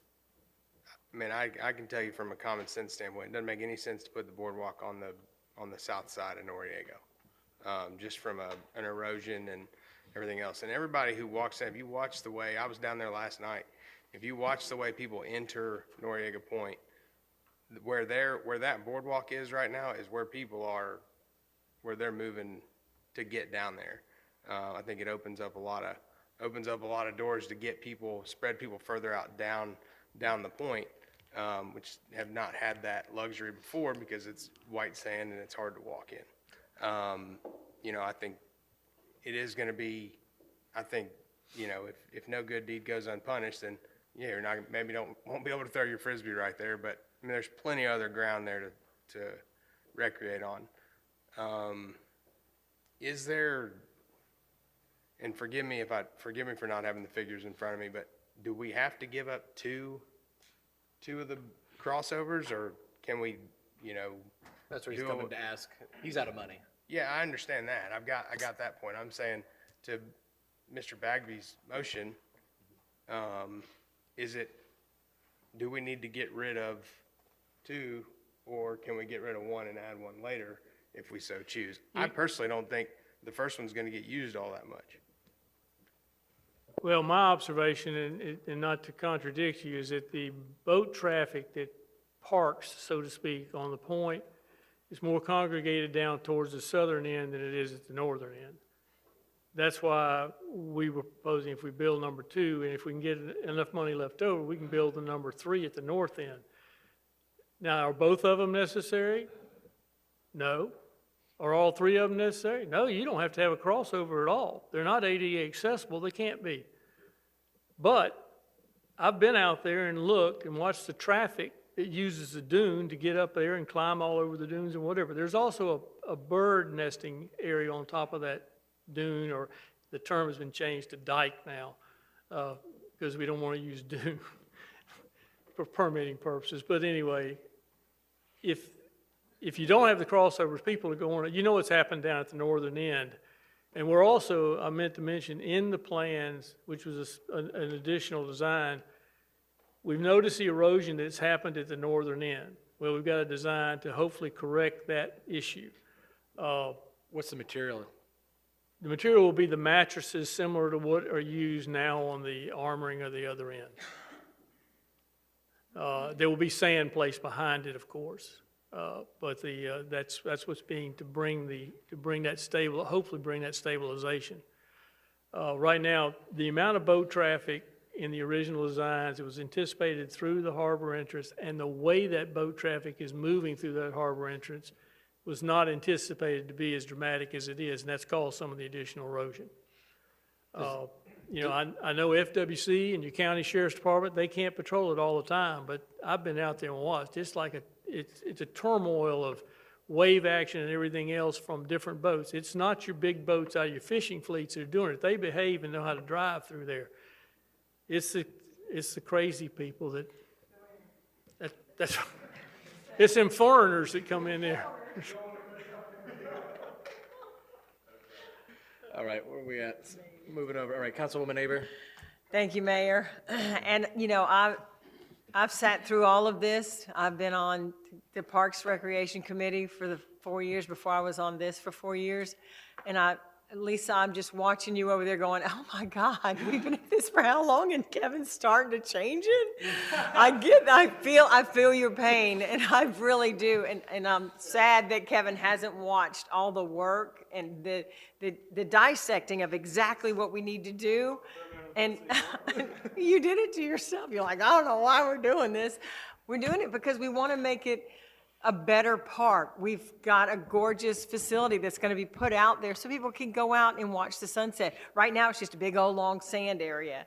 So I'm tickled that you've done all the work you have, and I've supported, and I know this is money that's been spent and it's been expected, and I agree with Jim. I don't want to put any more money we don't have into creating the extra crossovers, but I like where we're going. I'm glad that we're having this being paid for, because we could have never done it by ourselves as a city.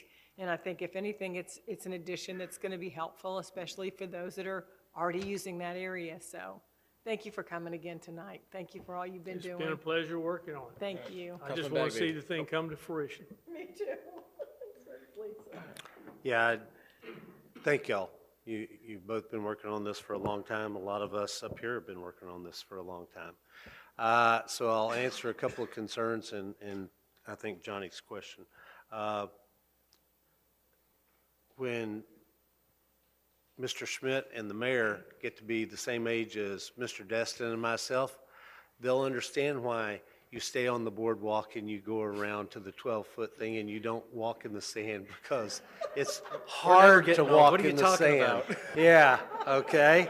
So hopefully that answers the boardwalk and the turnaround question.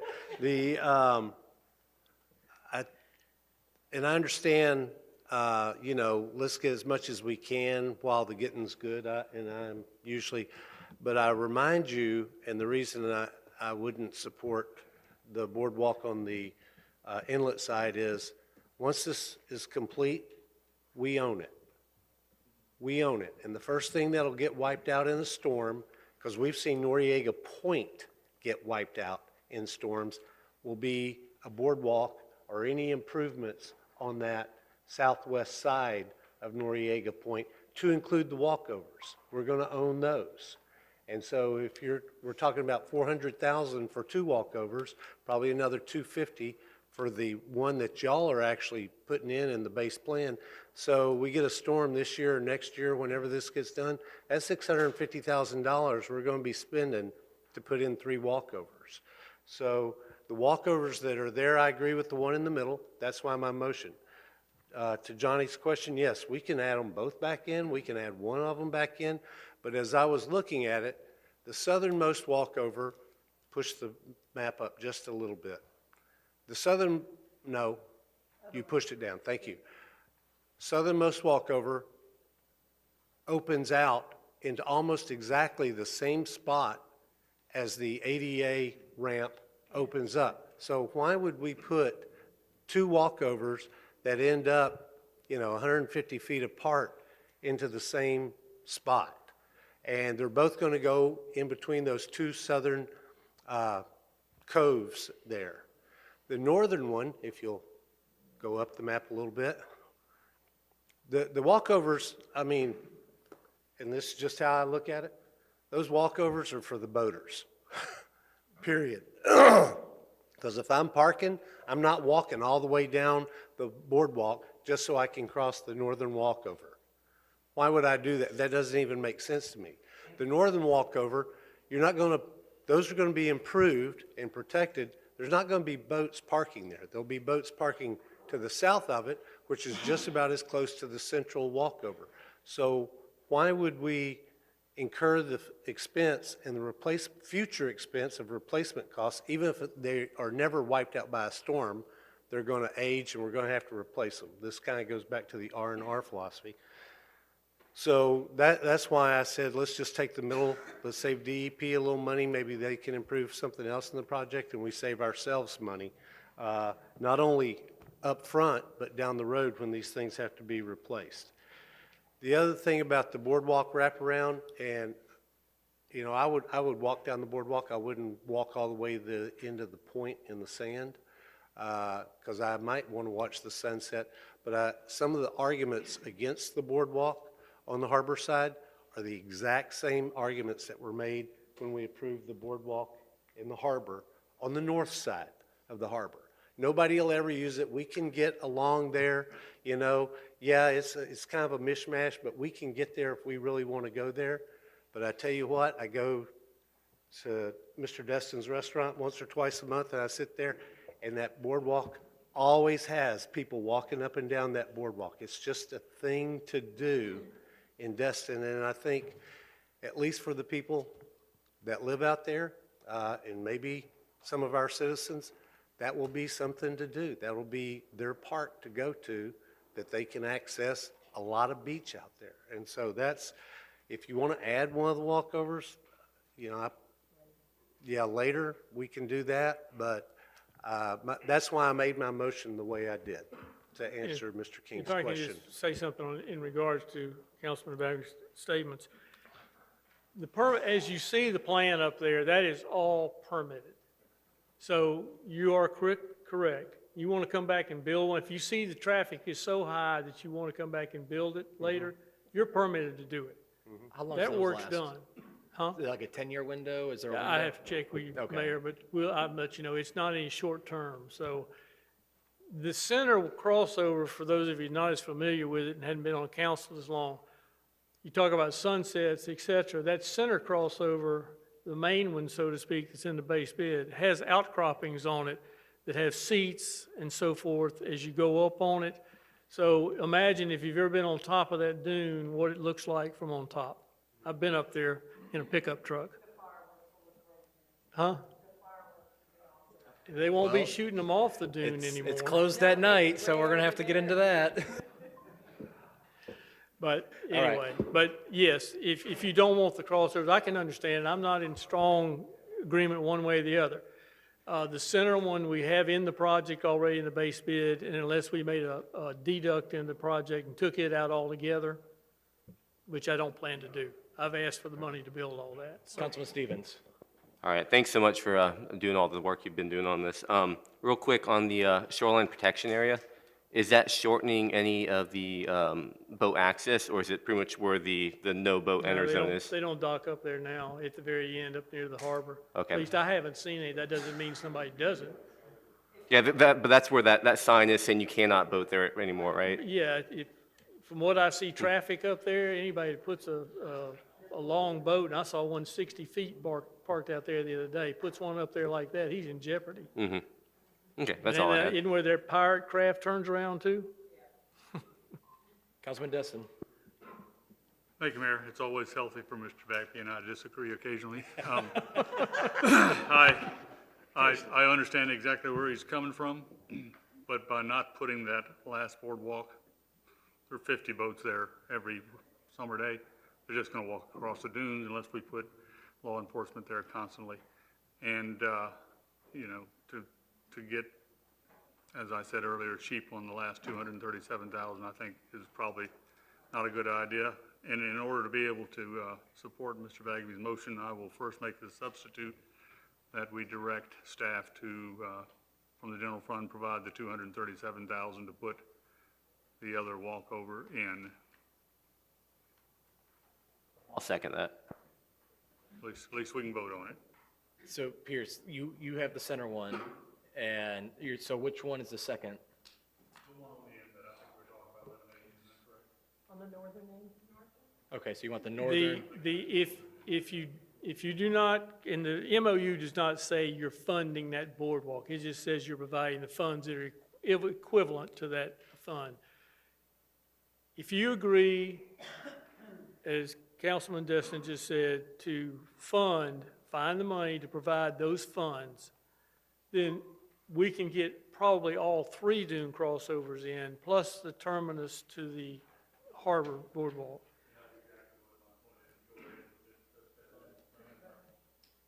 And that is the point of my motion, to go ahead as it's planned and for us to kick in the 237,000 out of the 17 million. That's out of 3 parts. Okay, so we have a substitute motion with a second. Let's see, I'm gonna go back. Yeah, Bagby. Anyone else? All right. Yeah, I have a question. Okay. All right, so as I understand the substitute motion, we are putting in alternate 1. We're putting in the 237,000 so they can go ahead forward with their plan. Oh, so yours is the original staff, okay. Yeah. All right, Councilman King? Yes, sir. Thank you. I just wanted to kind of touch on what Mr. Bagby was saying. You know, my family forces me to go here every, like, 4th of July. And I know as well as y'all do that that is a mistake. But we make a way, and it makes my parents happy, and we have a great time. But, you know, I know on that day, we've got I use that East Pass Marina a bunch, which is just to the southeast of where all this is, where that little zigzag of boats is. And, I mean, I know that it's technically going to be closed at night, but, I mean, the amount of people that go down there, and them, like I said, I was there yesterday, I was there the day before, and there is an outrageous amount of people that still use it. That public parking right there is full. If it's daylight, it's full. And I would be fine with seeing the first one.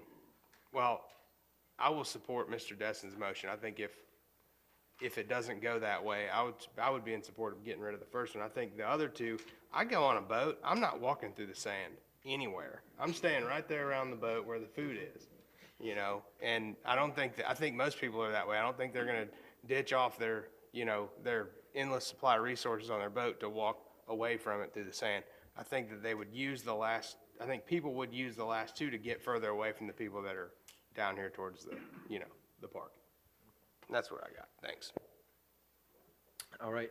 I see no further comments. We have a substitute motion for, can you help me out one more time? Is it for 1 additional? No, it's for everything. Okay, just so I'm clear on it. Okay. All right, so I'll call the vote, or you guys call the vote now.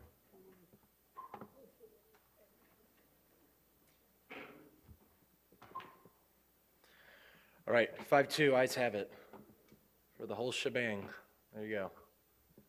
You're done. Walking away from here saying that you're going to buy those. Thank you. Yes, yes. Thank Yeah.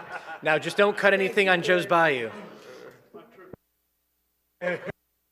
We want that boat washed down, by the way. Yeah. We're going to be coming after you for Joe's now. Yes, we do. All right. Thank you. Lewis, Yes, the next item is the lien reduction request, and the city attorney will introduce the topic.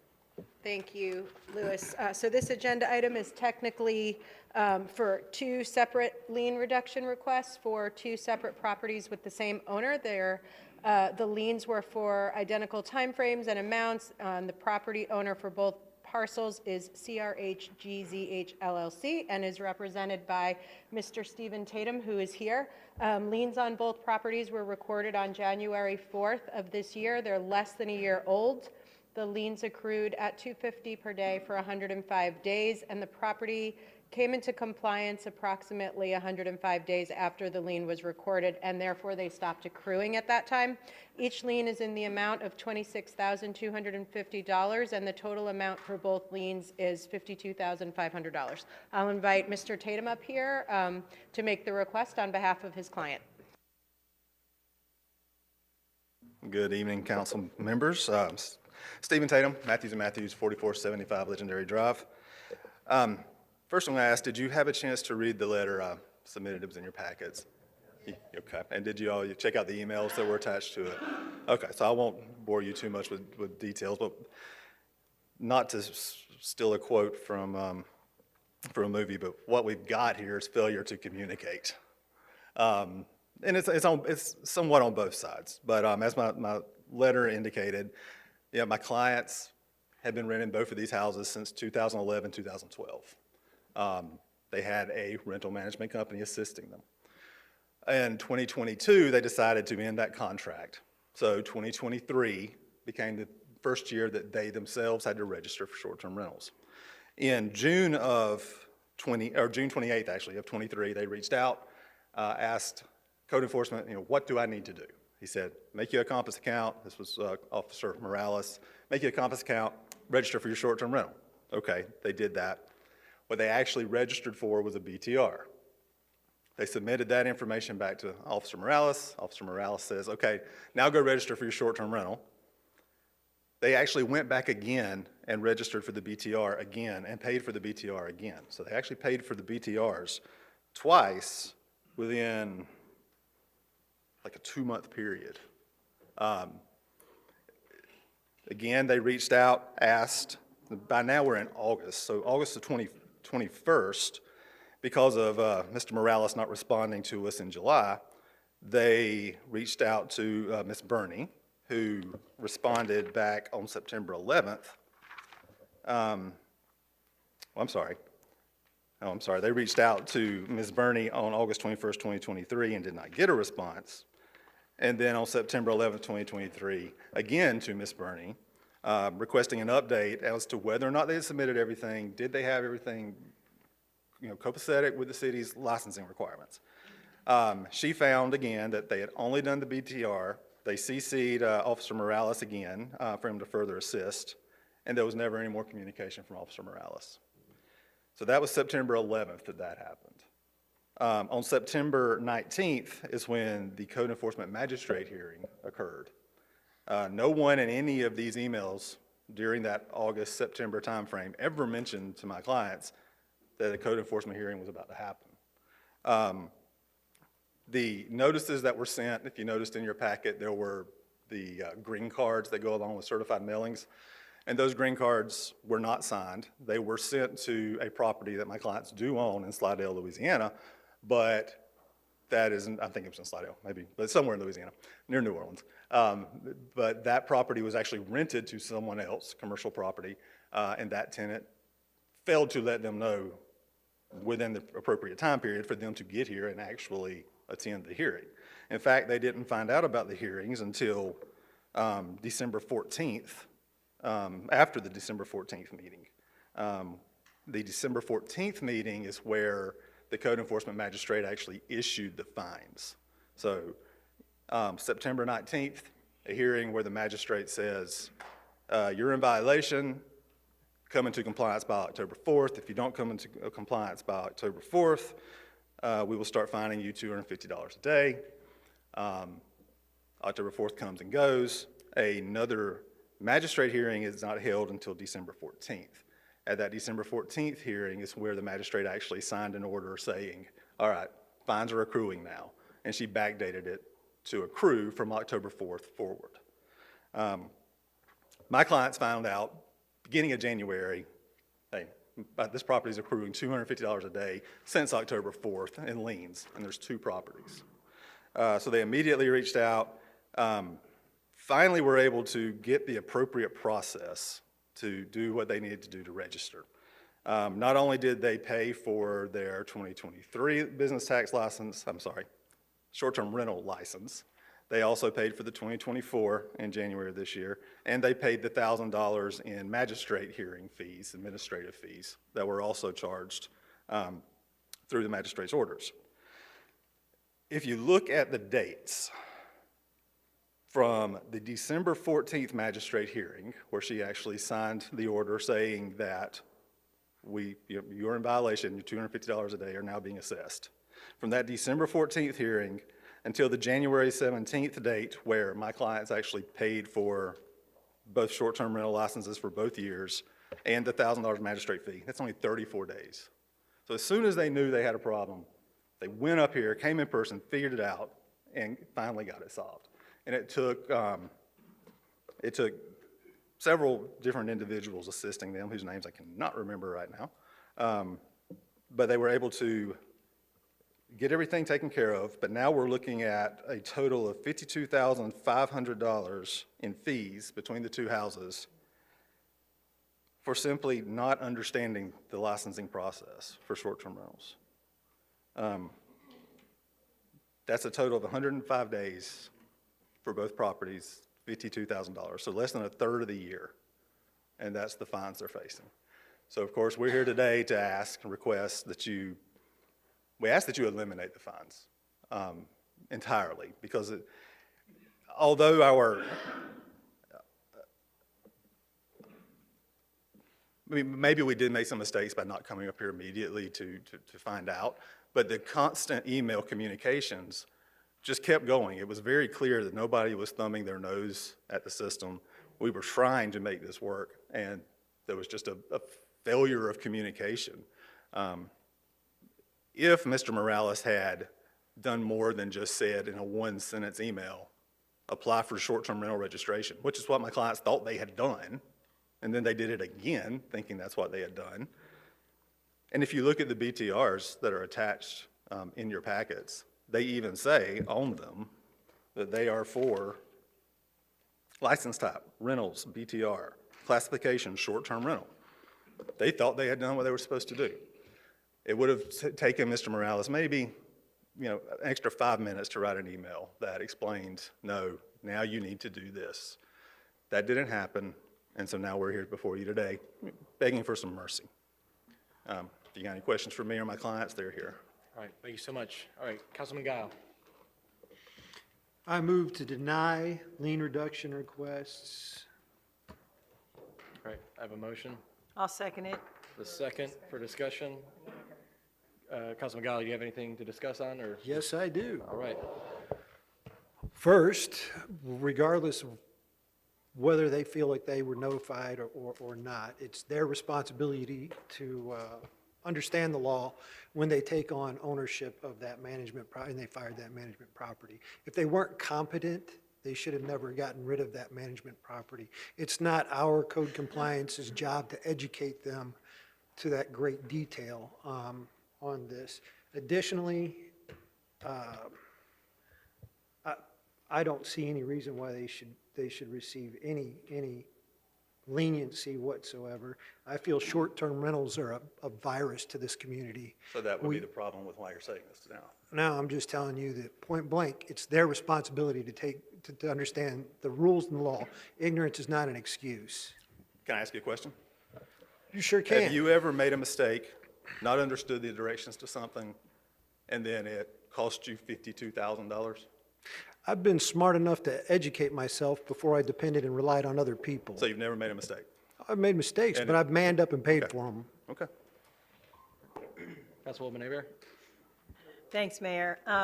Were these owners still making money as they were accumulating this debt? Yes, they were. They were still renting and moving forward. And what were they renting it $1,000 a day, $1,000 a week. I have no idea, and it's really not germane to the situation. It is. They're making money while they're still in violation. So I know if we give them a break, then it will have all these other people come in and go, oh, I didn't know what the rules were. Can I get a break?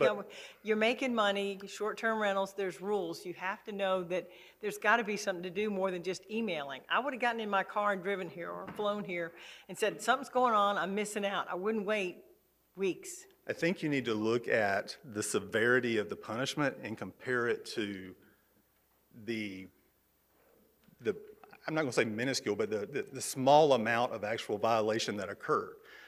I mean, if it had been something that couldn't be rectified, I absolutely agree with you, but it was rectified. They paid for their entire 23 registration, brought it up to, submitted everything that was supposed to be submitted for 23, and did it for 24. It wasn't like they had a dilapidated structure that they were just leaving out there where, you know, junkies were going and shooting up heroin. This was not that kind of situation. Again, I say they were still making money renting it while they were in arrears with the city. So I will not vote for them to get any money back. All right, Councilman Schmidt? Yeah, thank you. Man, it's tough.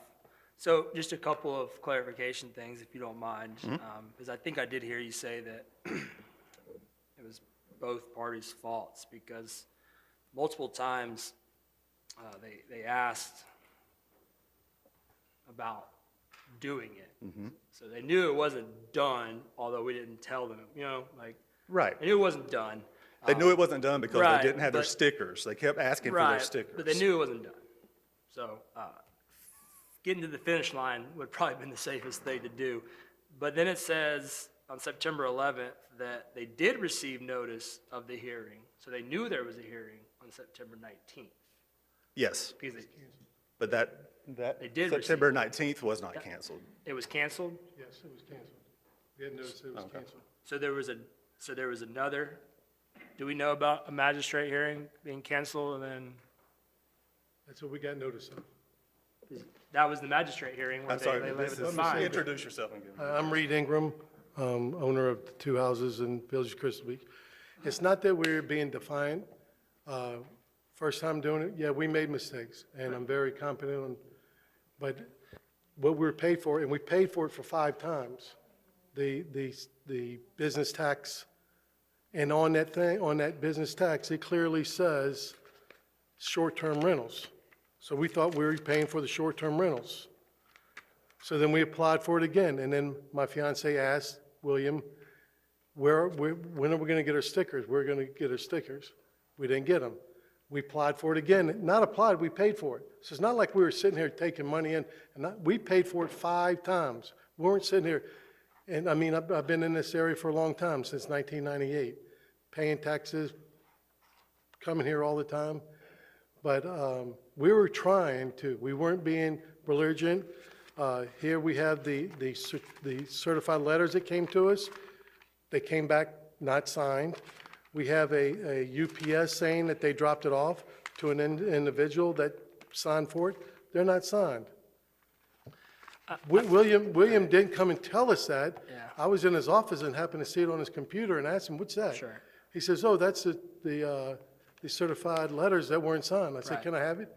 He said, I can't give that to you.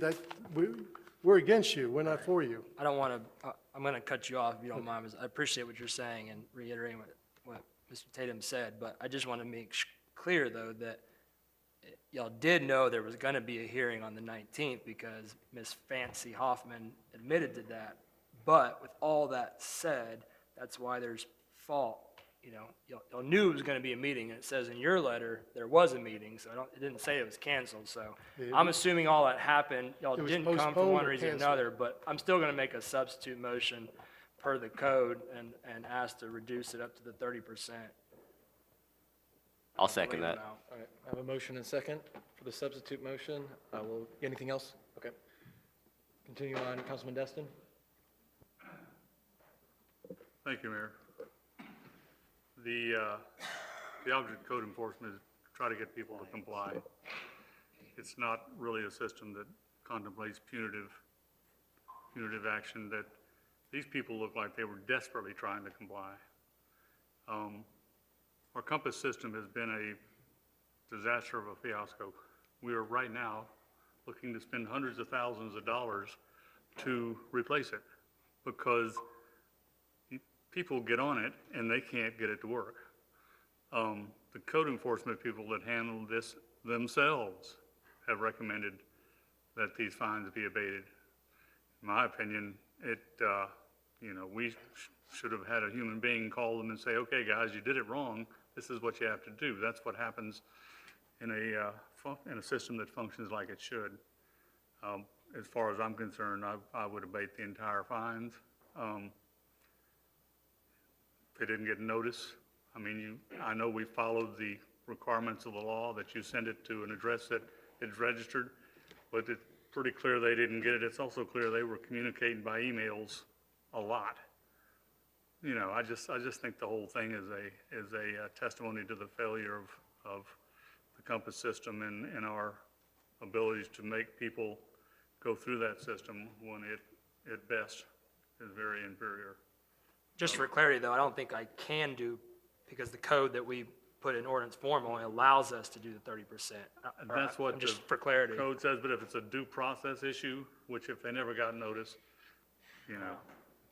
I think we can do what we think is legal and fit. And, I can't do a substitute to a substitute, but if, I won't vote for this one, but I will vote to abate it completely. And they've already paid for how many BTRs?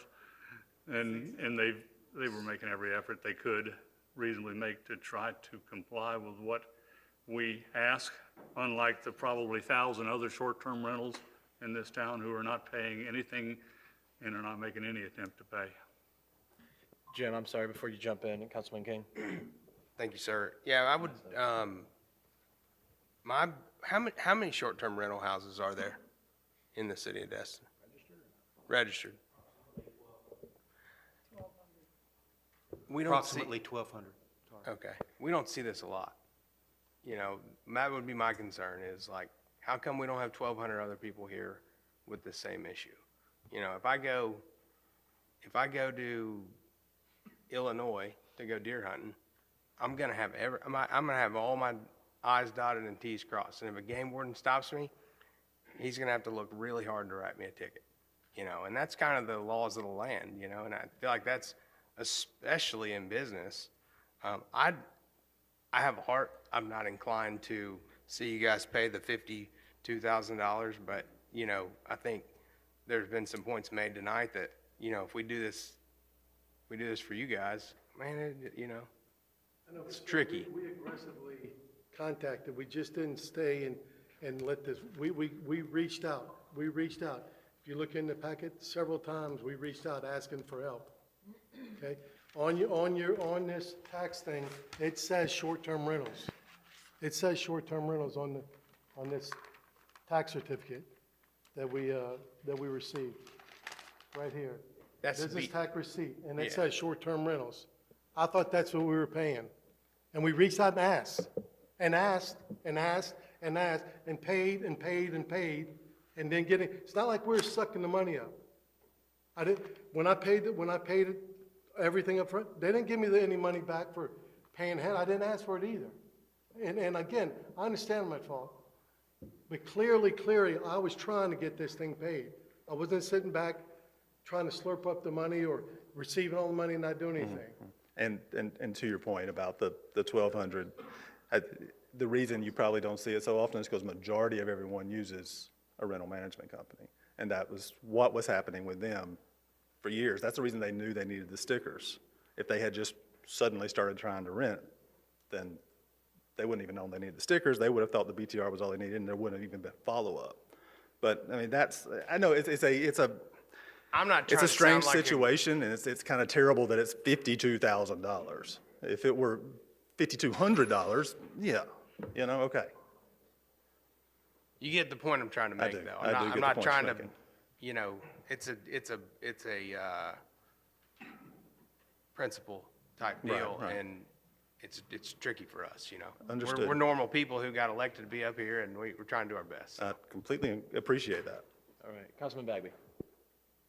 So what address were the notices mailed to that I guess is another rental property or something? No, it's in Slidell, it's a commercial building we have. So 1518 West Lindbergh Drive? Yes, sir. Well, it's Okay. 50. No, I haven't had that address in a while. Okay. You had it in 2007. And the reason Yes, 2007 I did.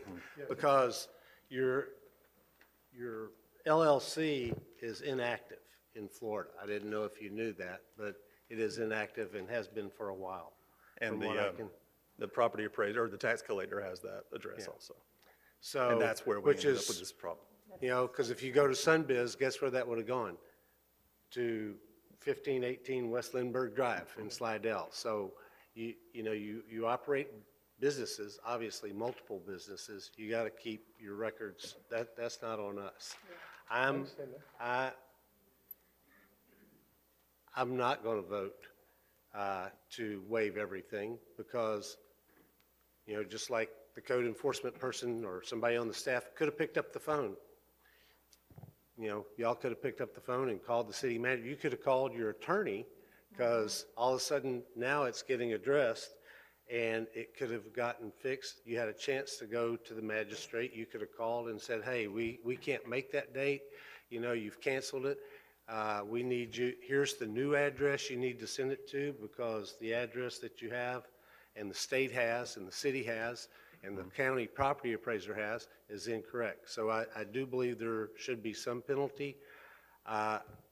Normally, fiscally, I would say, you know, you broke the rule, you pay the price. But I will support the substitute motion for a 30% reduction, not because you didn't, but because you tried. And Mr. Destin said it correctly, the first words out of his mouth. The object of code enforcement is compliance. You're in compliance. Yeah, it's painful. Yeah, you probably had to make a special trip over here. You had to hire an attorney. You had to do all this other stuff. And you're going to have to pay, in my mind, we haven't made a decision yet, you're going to have to pay a fine. Or you're going to have to pay an amount to the city. But $52,000, and I get the argument. You probably made $52,000 in the first 6 months on one of those houses, you know, on both those houses. I got that because I've been in that business. But I think we are a compassionate city, and you've made an effort. You came here, you brought your family here, or your fiance, or whatever the relationship is. You know, you all came, and that ought to be worth something. So I will support the substitute motion. Second by Councilman Guile. Crystal, where does that $52,000 go if they pay the $52,000? That goes into the general fund The general fund. to help support public safety and things. That goes into the general fund. The same general fund that pays for code enforcement salary? That's correct. That we just added 4 more because of some of the headaches we're dealing with the short-term rentals? That's correct. That's correct. This isn't your money, this is the taxpayers' money that you guys are dealing with up here. If you want to give charity, you write them a check. You don't write the taxpayers' money off for people that are non-compliant. All right, thank you, So Guile. what about the money that I paid in the? All right, I have a substitute motion on the floor. Anyone need to reread? Seeing none, calling the vote.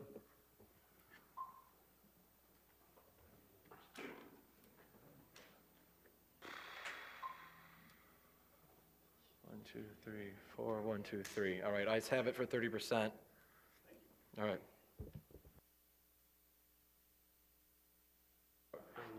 Yeah, so that's ayes 3 to 4 of 30% reduction of the total. Yep, about 15,000. And Ford just said no. Out of the fine, out of the fine. Yeah, I'll quit being a lawyer. It's 30% of the fine.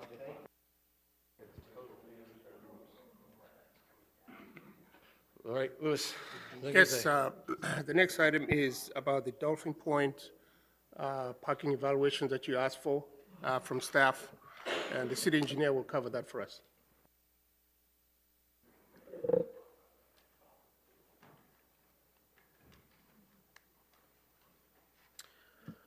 All right, I'll get started.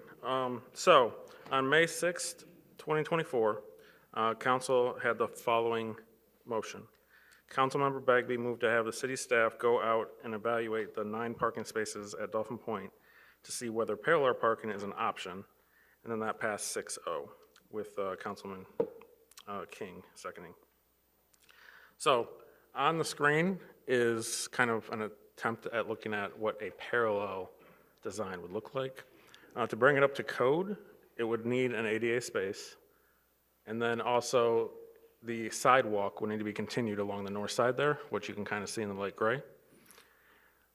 I have a little problem with this kind of design because you're forcing a turning motion on a city right-of-way road that's not typical.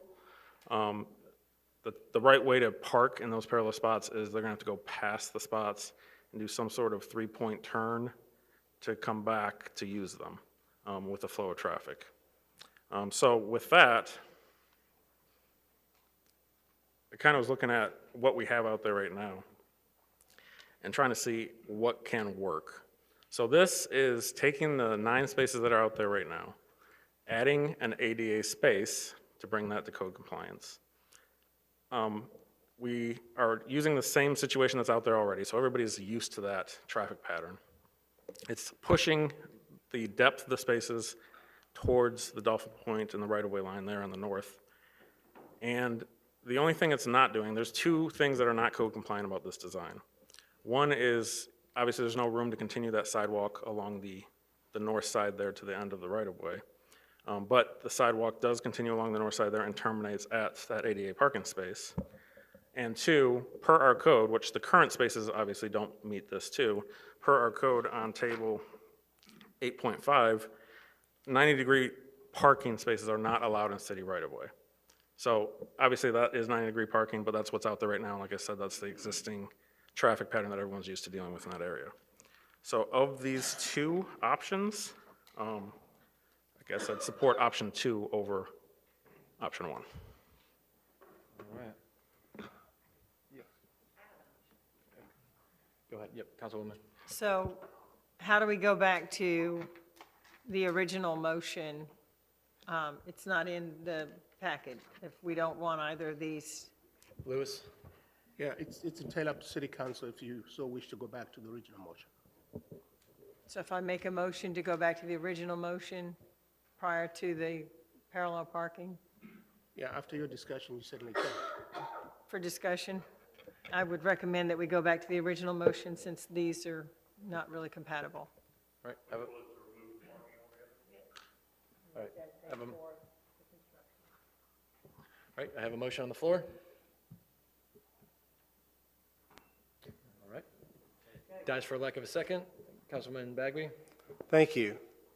Can you pull your picture back up for the 4 parallel spots?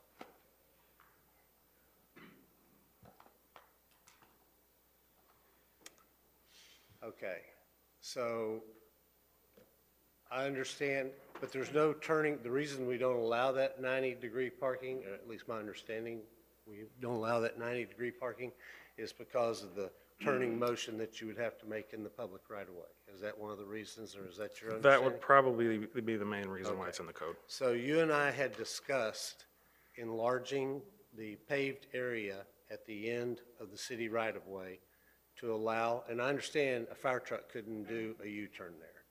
I'm not worried about a fire truck because if a fire truck goes up to that gate, it's going in that gate. It's there for a purpose. I'm worried about an F-150 like I have, or my little car, which could do a U-turn in those parking spaces there. But if we allowed them to open up, and I believe you had a conversation with Mr. Clary about a 3rd lane at the entrance to the gate, which would widen the paved area anyway.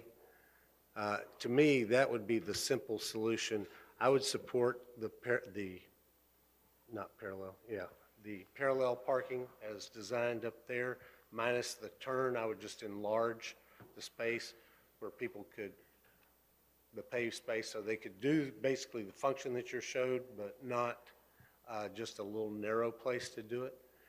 And in my mind, there's got to be parking out there. I'm not in favor of the 9 parking spots. I want a sidewalk out there, you know, because I want, when they walk down to the boardwalk that we're putting on the beach, or go out to get their 10,000 steps because they're tired of walking around that parking lot, that they, you know, have a sidewalk there. So I'm going to make a motion to approve the 4 parallel parking spots and let you and Mr. Clary work out the turning portion or the enlargement of that paved area, whether it's for 3 lanes for them or whatever, and see, and I got it, it's not going to be DOT, and you're not going to be getting a semi-truck able to turn around, go around a circle or something like that. But I think you can bring something back, because when we measured it this afternoon, that's about the same width as the entrance by the gates of Destiny East, and people turn around there all the time when they can't get through those gates. So that's, my motion is to go with the 4 parallel parking spots. Okay, I will counter with a couple different things then. Sure. Second. That, you're talking about basically doing kind of a roundabout at the end there? I don't want a roundabout. If you look at Destiny, sorry. If you look at Destiny East North Gate area, yes, that's basically what I'm talking about. And I know Charlie knows that because he used to live in that neighborhood for a long time. Correct, and I did look at that. That's a 100-foot right-of-way. This is a 60-foot right-of-way. And measuring that area there that turns, it's 80 feet from edge of pavement to edge of pavement. Obviously, we couldn't go any more than 60 feet from right-of-way to right-of-way. So we're condensing everything down. And in our design manual, which you guys will all see coming soon, we have a code in there, or a drawing of how to draw a roundabout. And in that, the minimum requirements for a right-of-way is 110 feet with 90 feet from edge of pavement to edge of pavement. So I understand your point with the emergency vehicles. Yes, they can go through the gate, turn around, come back out, but there's more on the road than just F-150s and emergency vehicles. You got UPS trucks, you got FedEx trucks, you got any kind of vehicle that's bigger than F-150 that also would have to make that turn. So just by condensing everything into a 60-foot right-of-way width is not going to be great, and you're still causing through traffic both ways with people trying to turn around if you're not doing a roundabout. Turn around with a 3-point turn or whatever it's going to take to get them to turn around.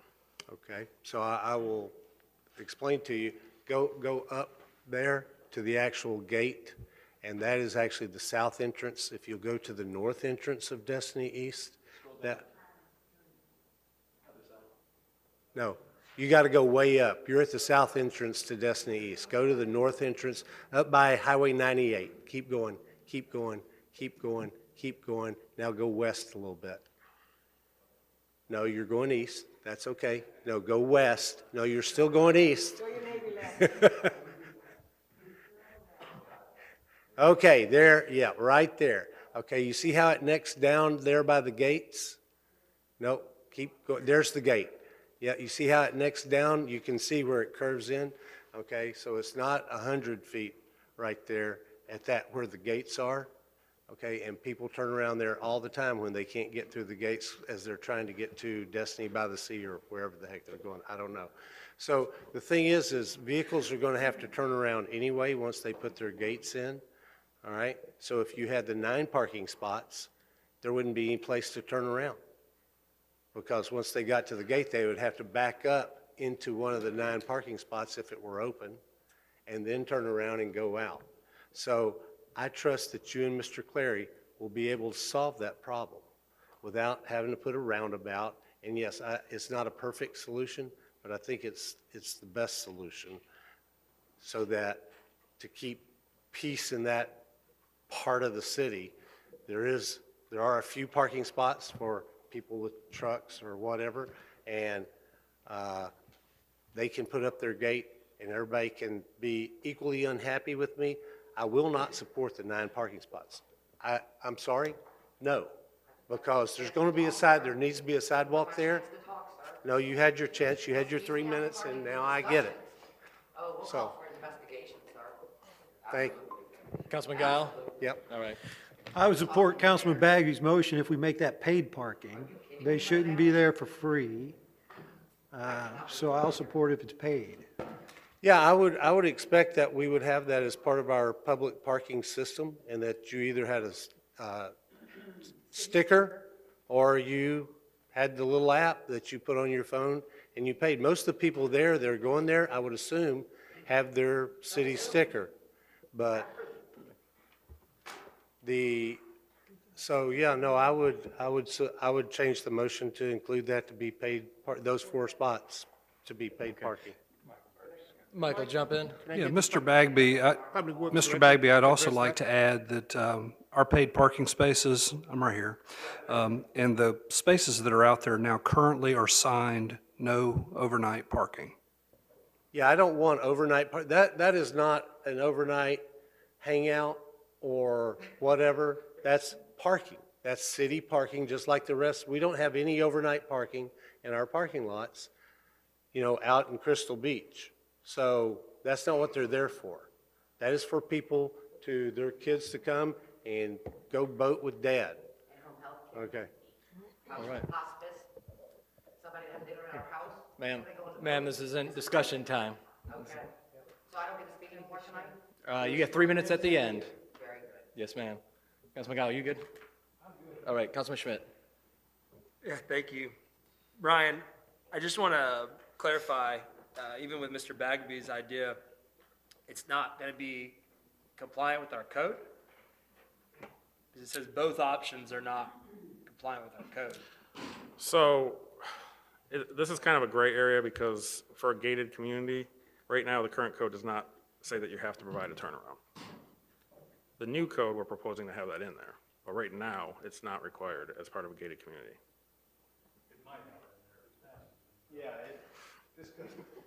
That's true. We're proposing it in the new code, yes. This one is compliant. My proposal is just adding 4 parallel spots. This is compliant, yes. It's creating a conflict point with having people doing a 3-point turn and traffic this through traffic. So what makes it not compliant? There's nothing in this that's not code compliant. It's just creating that extra conflict in the traffic flow. Okay, sorry, I was misreading, I guess, the packet that said neither option was compliant with No, code. I don't. No, It says I think, neither of the options will completely meet the current code. I don't think that's correct. Can we verify with somebody that knows for sure?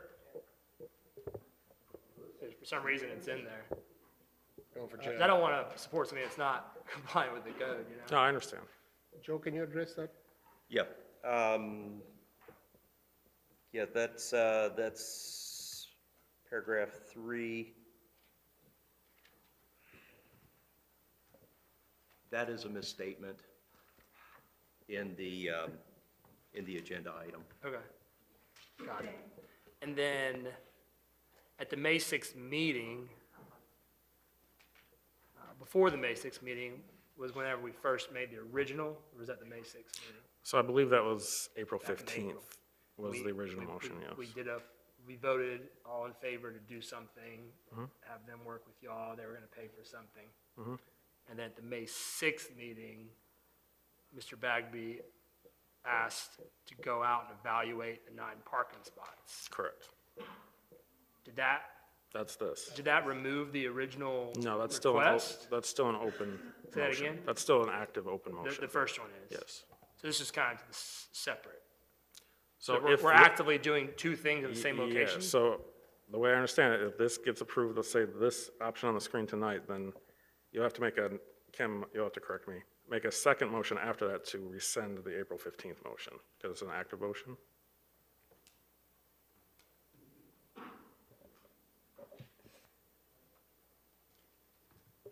Ray, do you have? I mean, should we even be doing this since we didn't fulfill the first one? I don't remember, what was the exact language of the original motion? Do you have it, Ray? I don't have it, but I thought it was to remove the parking spot, which I thought when Ms. Aber made that same motion, it was, there was no second, so I think that goes away. Yeah, it died. Yeah, the motion was to go back to the original motion, which was not seconded, so technically, it's gone. So I guess just for clarity though, like, you're already working on the first motion we did in April.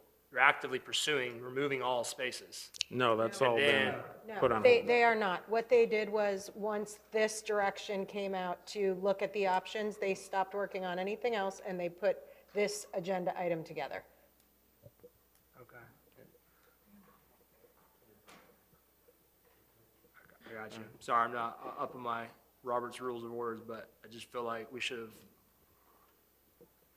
canceled the first April decision that we made before you completely changed it, right? No, because, and I'll have to go back and read it, but my memory is that motion was made contingent to the approval of a maintenance agreement being brought back and approved by the council. That was not approved by the council, it was brought back, but then we said, no, this is to get the parking spots code compliant, because I do believe, and Kim can go in more detail with you, but in my mind, there may have been some notice issues when it was moved from the original plan meeting to the second meeting where it was actually picked up. And so at the second meeting where it was actually picked up, we did have people from the other neighborhoods, the other two neighborhoods, come and say, no, we use that for our kids coming to go Right. fishing or home health And are the care or four spots whatever. gonna let the Dolphin Point people still do the plan that they wanted to do? Is that what you're saying? They're Well, I gonna- you're gonna believe keep that them all happy? I would be willing to help with the sidewalk, but if they want to do the sidewalk and the landscaping and the rest of that, other than the 4 parking spots, I'm fine with that too. But that is not part of my motion. My motion is those 4 parking spots and directing Ryan and Lewis to go back and work with Mr. Clary and the neighborhood to figure out how they can widen that so cars can turn around. I understand the conflict point, but that's not a code violation. And then if this That's passes not- tonight, or is it gonna come back to us at some point before we actually, I mean, we're not approving for y'all to go Yes, permit and start building, Yeah, you're giving us direction right now to go and do what he just suggested. to actually turn it into 4? Yeah. Yes, as the motion says. Yeah. That's not the process. Well, are we gonna have an opportunity to see like the?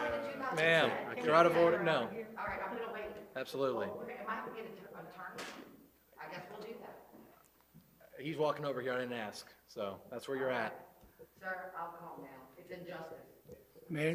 Disgusting injustice. I have been taking notes and I I just- have the answer. Ma'am, all right. Sorry. I just wanted, I mean, the cost of doing this, we haven't seen any of that. Potentially to do what, if we're approving this, we're going in So the line 4 with what it's gonna cost, what's gonna change. We went from them paying to do something. You're restriping what's existing. So the direction that was originally given to Ryan was how many spaces can fit in those 9 parking spaces that exist. So it's Not already tearing paved. anything up or- We're not tearing anything up, we're just gonna restripe it. Gotcha. There'd be slight tearing up. We were adding green space back essentially, because the spaces aren't as deep as they are now. Yeah, I just wanna get the full picture. okay. Yeah. Yeah. Okay. Mayor, Yes. may I repeat the entire motion? And I don't who believe got I the have a second? second. I don't know who seconded it. Johnny, yeah, Johnny. Councilman King. Yes, yep. I move that we approve the 4 parallel parking spots and allow the staff to negotiate with Mr. Clary or the representative so designated to widen the paved area up against their fences. And those are paid parking. Those are paid parking and no overnight parking. Second. All right, motion and second. Seeing no further discussions. Calling the vote. There we go.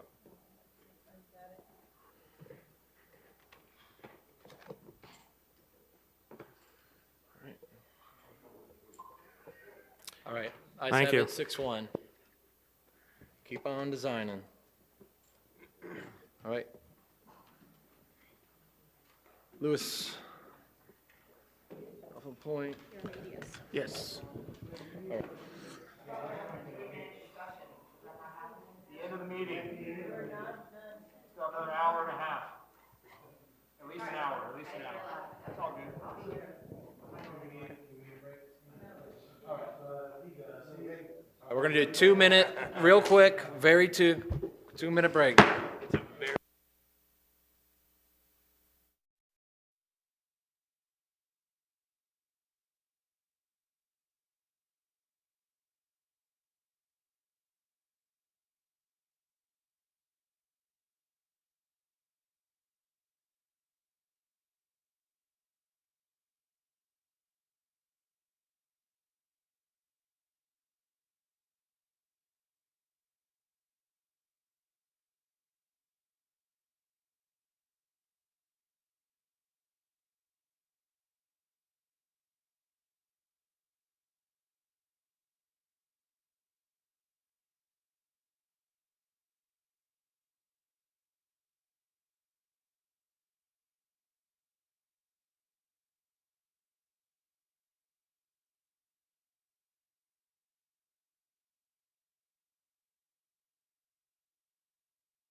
4E, once we get a quorum up here, I got 4, we are quorumed ready. We're quorum, let's go.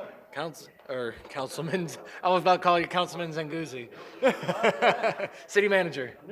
All right. The next item is to do with the utility undergrounding contract for ADS for us to move to phase 1 of the project.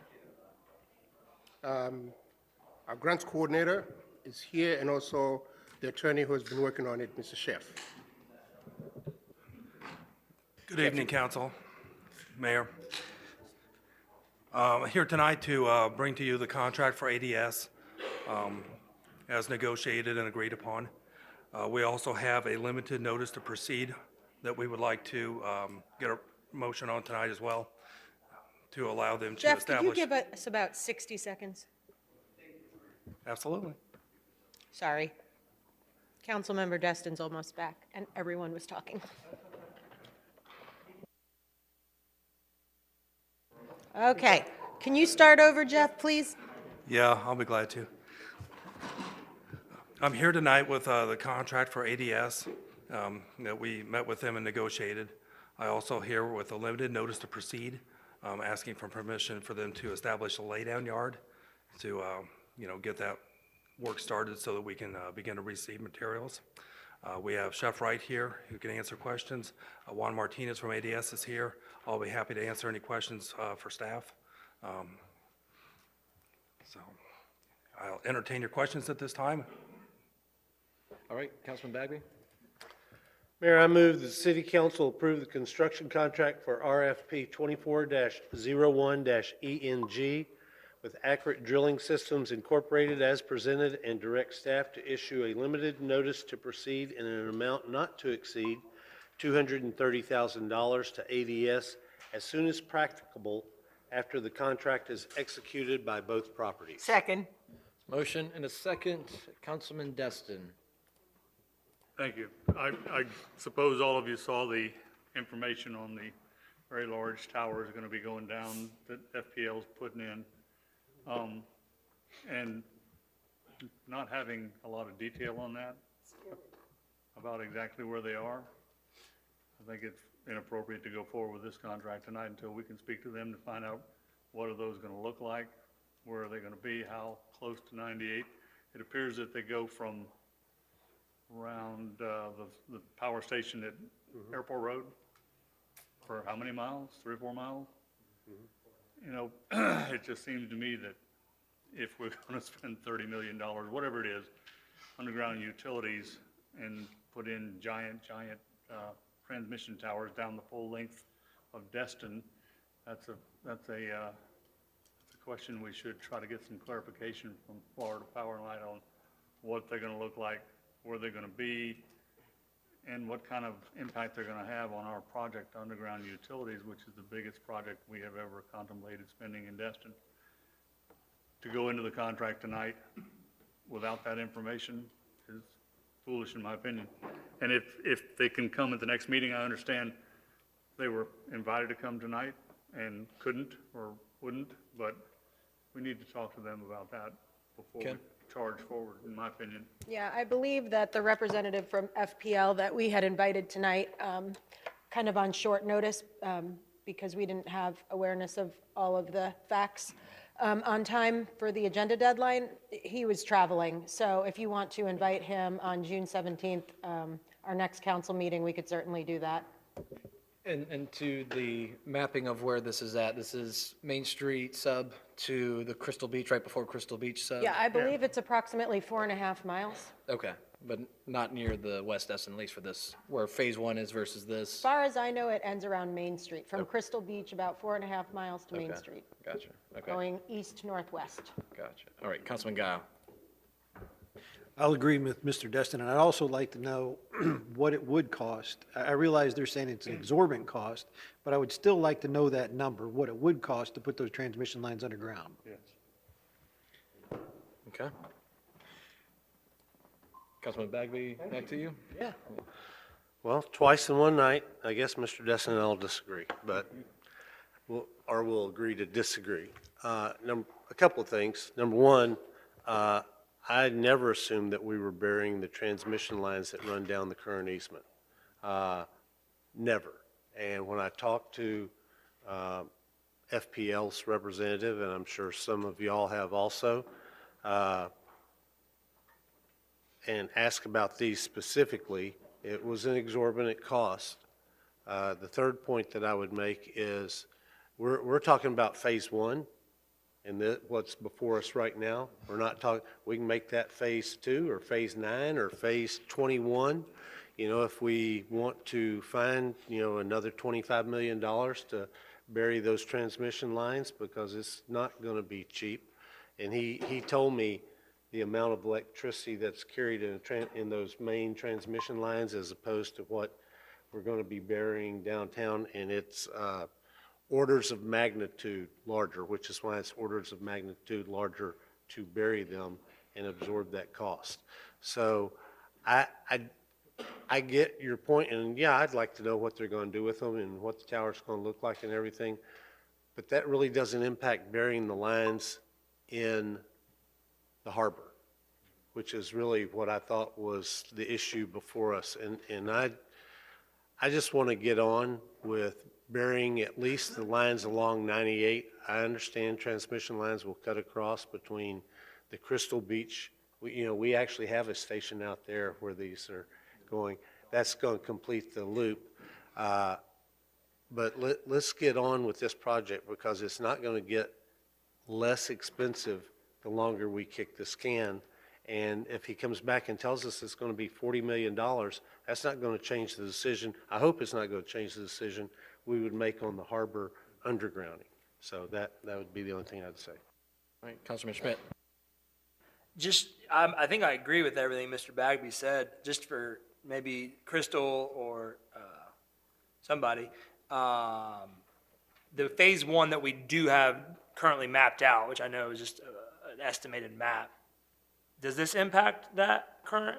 No, Right. the transmission easement area is not related in this Right. I phase didn't 1 think so project. either. Okay, I just wanted to confirm, so yeah, I'm with Mr. Bagby. All right, Councilman Destin. Second bite. Just a question. I know that they have their own easements where the transmission lines are now. Did they pick up more easements on down to the west so they didn't have to impact anybody's property? No, that's staying within the current easement. I'm sorry, they have the entire That's staying easement. within the current easement, yes. Okay, well, when I talked to them earlier, about a month and a half ago about this, they were going to have to get some other easements. Maybe that's not the case. We haven't had that. We're expecting to get any plans anytime this week, so we can verify that up, but my understanding, they're not getting any additional easements. Well, if Mr. Bagby is telling me this is only going to impact the harbor, which is the first phase, and that it doesn't matter that it might impact phase 3 or 4 as we try to go into neighborhoods, which it most definitely will. We'll have giant power lines. But if we're just talking about at the harbor, then he's talked me into it. Oh my God, we agree. I knew we couldn't man. disagree on 2 issues. Councilman Stevens. I was just gonna say, let's just keep moving on phase 1, so. Here we go. All right. Do you still want us to invite an FPL rep to a future meeting to discuss it? Okay. So separate from this contract discussion, we will do that. Yep. All right, we do have a motion on the table. We want to call the vote. Yes. Approve as is Moving on. 4E. Keep phase 1 moving along. All right. Passes. Diplomatic. All right, Louis. Yes, we have a request from the Parks Department to review the current policy for cost recovery for their programs, and Lisa is here to discuss that, and also with the component element to it with the fee schedule. So she'll start with the policy first. Lisa? Yes. I have provided you with the Parks and Recreation cost recovery policy that was adopted in 2014. There's a few items in there that we do need to address and change. It reads in the policy that Joe's Bayou Services in the policy reads, the residents pay the 30 and the 50, and at this time, there is no charge for residents. Also, the daily fee reads 15 per launch, and the fee is charged is at 25. That we need to change that. I also want to bring up the senior programs and any of our programs. So right now, our cost recovery is the children's and seniors. I am to collect 50% of the direct costs, which that is how we do put in our fees and charge our fees for that.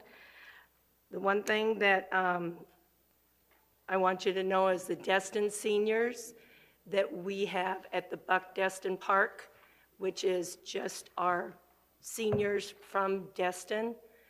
They are 100% taken care of by my operational budget.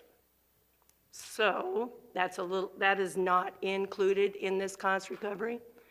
And then if there's anything in the cost recovery that you need to change for recreation to change our fees, I would just need direction from you. All right. We'll entertain a motion or discussion. Mr. King.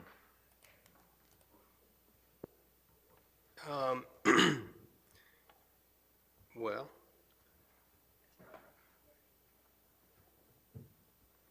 so I know that I guess we don't have a recommended motion. I was going to bring up the fact that, I think that I don't know that we have that it's in our deal that employees would be able to use facilities for no charge. But I was going to bring that up and see if we could get some discussion on that, just to give another carrot to the employees here, give them a better quality of life if they want to use the facilities at no charge, whether they live here or in wherever. I think it'd be something nice to offer to them. So I'm going to throw that out there. Okay. I'd second that, like allowing any employee to be able to like launch their boat, treat them as if they lived in Destin, whether they did or not, if they're a city employee. Yeah, and that was kind of the conversation we had earlier, was just if it's, we talk all the time about, providing a great quality of life to the people who work here, making this kind of place you would want to retire from and put your,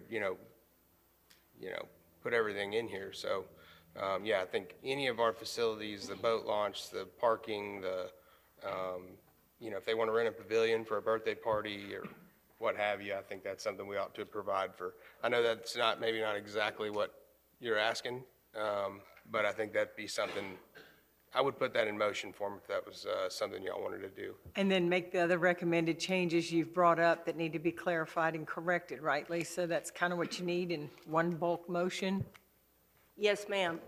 And to Mr. King, we do not take care of our employees that way.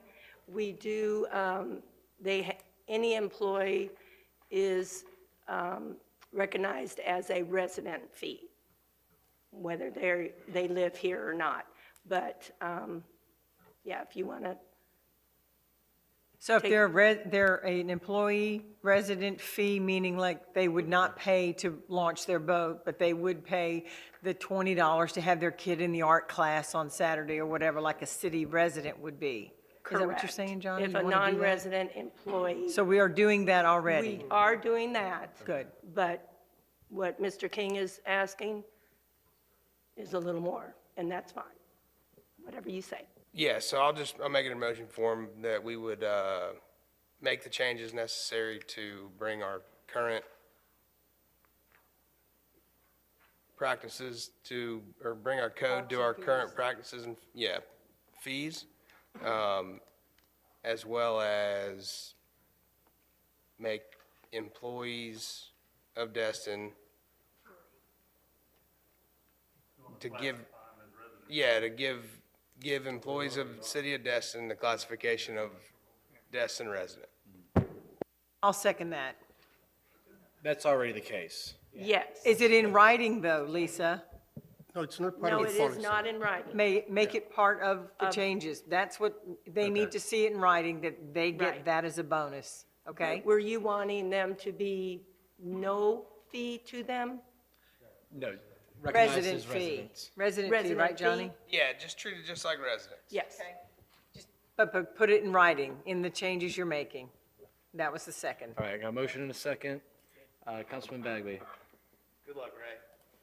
Yeah, good luck. To get it I- all in there. Since there was no recommended motion, I kind of looked at this one, kind of like I did Crystal's items, which was, let's have a discussion on the boat launch fees, okay? And let's figure out where we are, because I know some people are still on the 0, and some people are on the 30, and some people are on non-residents, charge them 200 or whatever.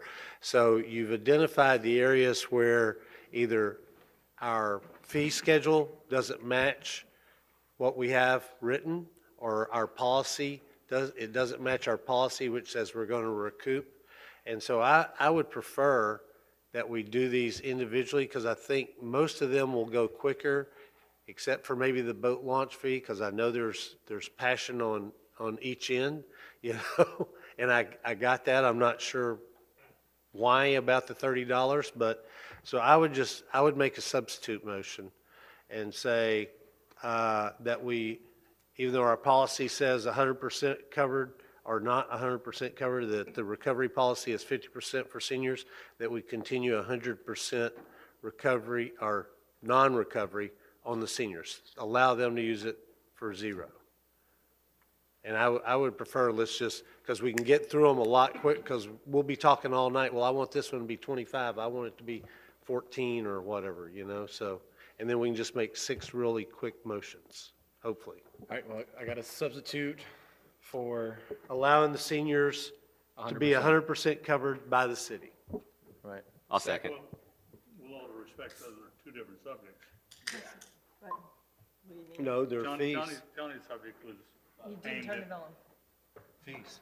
Johnny's subject was aimed at something at the, giving the employees discounts on the lunch fees, or all recreation fees? All recreation fees. These Well, are all just treating them Parks like and Rec fees. Paying the same fees that you and I pay. Yeah. Same cost as a resident. Right, and your motion has to do with Parks and seniors, Rec fees. and it is, It's germane because they're both Parks and Recs fees covered by the same policy, covered by the same fee schedule. well, then yours would preempt his, is that correct or no? It's a substitute for just dealing with them one at a time. And if you want to deal with his first one, that's fine, but that's just putting it in writing. That's actually just adding it, what the policy already is. A substitute is used to substitute What he said. on the same subject, and yours is not. Look, Mr. Bagby, I can clean this motion up. Okay. And then, I mean, we're gonna go back to address this exact situation in Okay. a minute, right? Yeah.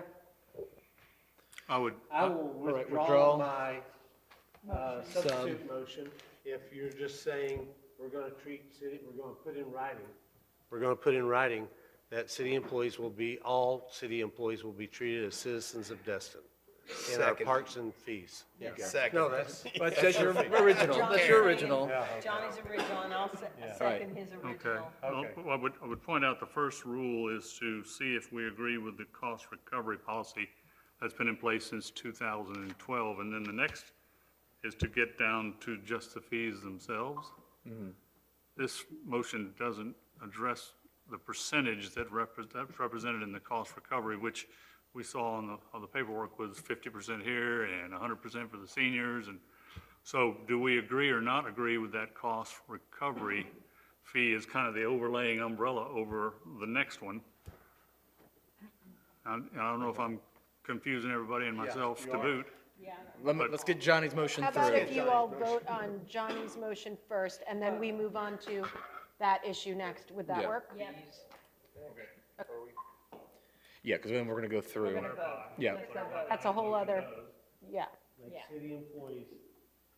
Make city employees, put them in the citizens of Edison. I would like to make a motion To put in writing that city employees are treated just like a Destin local resident as it pertains to Parks and Rec fees, Second. period. Okay. Got it, and I seconded. And now All we're right, voting so now we're calling that. to vote. Yeah, there you go. Come on, Ray, give us the voter.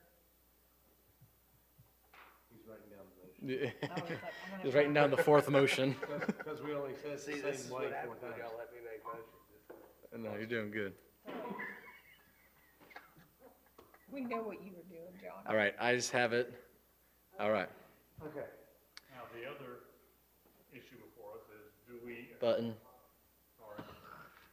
the issue before us is, do we agree and are we satisfied with the recovery cost policy, which was stated to be different percentages for different people, 50% for, we'd have to get it back out and Yeah, read it's it. a Okay. 0, 50, 100 So- recovery That's policy. It's 100% for all special events, parks. Right? Adult all- rec. That's all 100%. And then the next tier is 50%, and that is for children's, 50% of direct cost for children's and seniors, not Destin seniors. A Destin senior can come to the community center and play pickleball, and they Right. will be charged. But just a senior, okay, 50% of direct costs. And then the next tier is 100%, and that's rentals, adults, tournaments. And that is, at this time, direct cost. We need to work on getting the indirect costs, which is not being correct. On that policy, I would agree that we're still on the right track. After all, the recreation is mostly what we do for our citizens. So I would move that we continue that policy. All right, I have a motion to continue the 2014 recovery policy. Second. All right, motion and second. Councilman Schmidt. Yeah. I don't think we want to continue it. We need to update it because the policy currently says that seniors, we're not practicing the policy, so we do need to update it for the seniors' point. the So seniors, what 50%. you're wanting to do is seniors need to be level, Not all seniors. So current practice is that all the programs at the Buck Destin Senior Center charge no fees, and that's not in the policy. The Right. policy says to charge seniors 50%. so if we continue So the the Buck policy. Destin programs are separate from all of the others in the city. Right, and so you're saying you want just Destin seniors Yes. versus, The Destin Seniors, which is a Destin senior program that we run at Buck Destin. so then the policy would be updated to not say like all seniors, it would be updated to be like registered Destin seniors or something. Would And be that'd in be the moving down to 100%. level 1, Correct. okay? So that'd be level 1 then, and then,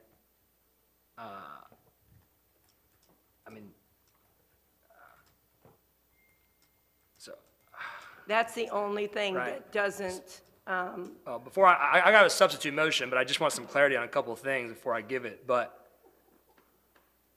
I'll It's- clarify the motion. I intended it to be policy as currently practiced. okay, which we need to change it then, okay. So then, all right. Mr. Destin? I didn't hear you. Could you?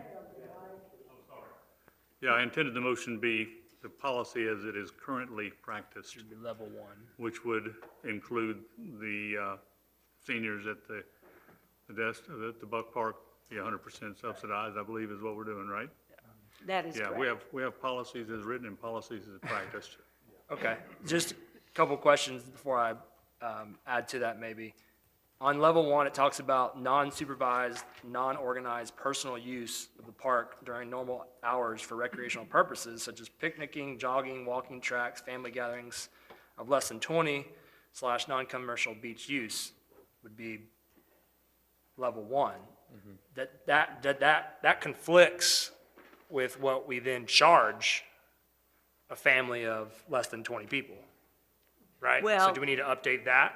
No, less than 20 people can go to a park, but we have pavilions that they can rent for an individual benefit. Gotcha. Okay, so we're good with that language then.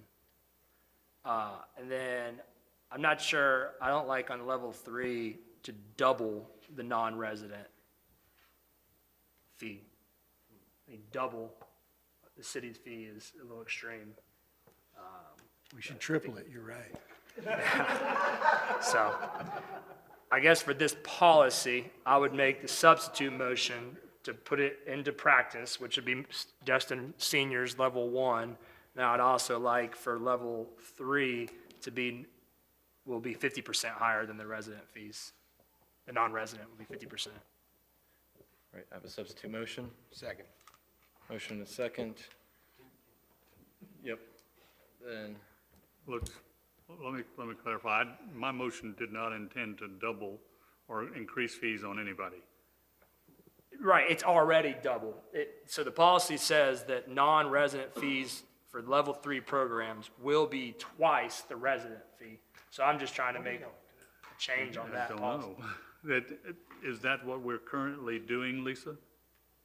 That is what is being changed in the fee schedule on the next item. Okay, I'm sorry, I didn't, Sorry, I didn't have my mic on. So at this time, the fee schedule that you're going to see, the next item, the non-resident fees have been doubled.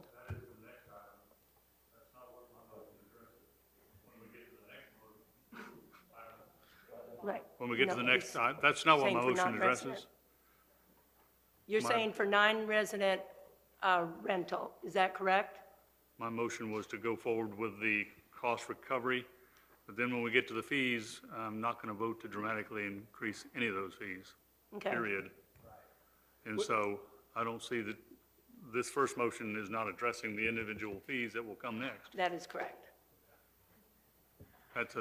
We'll get to that in a moment after we decide whether or not we want to continue with the 2014 or whatever it was, cost recovery, 50%, et cetera, et cetera.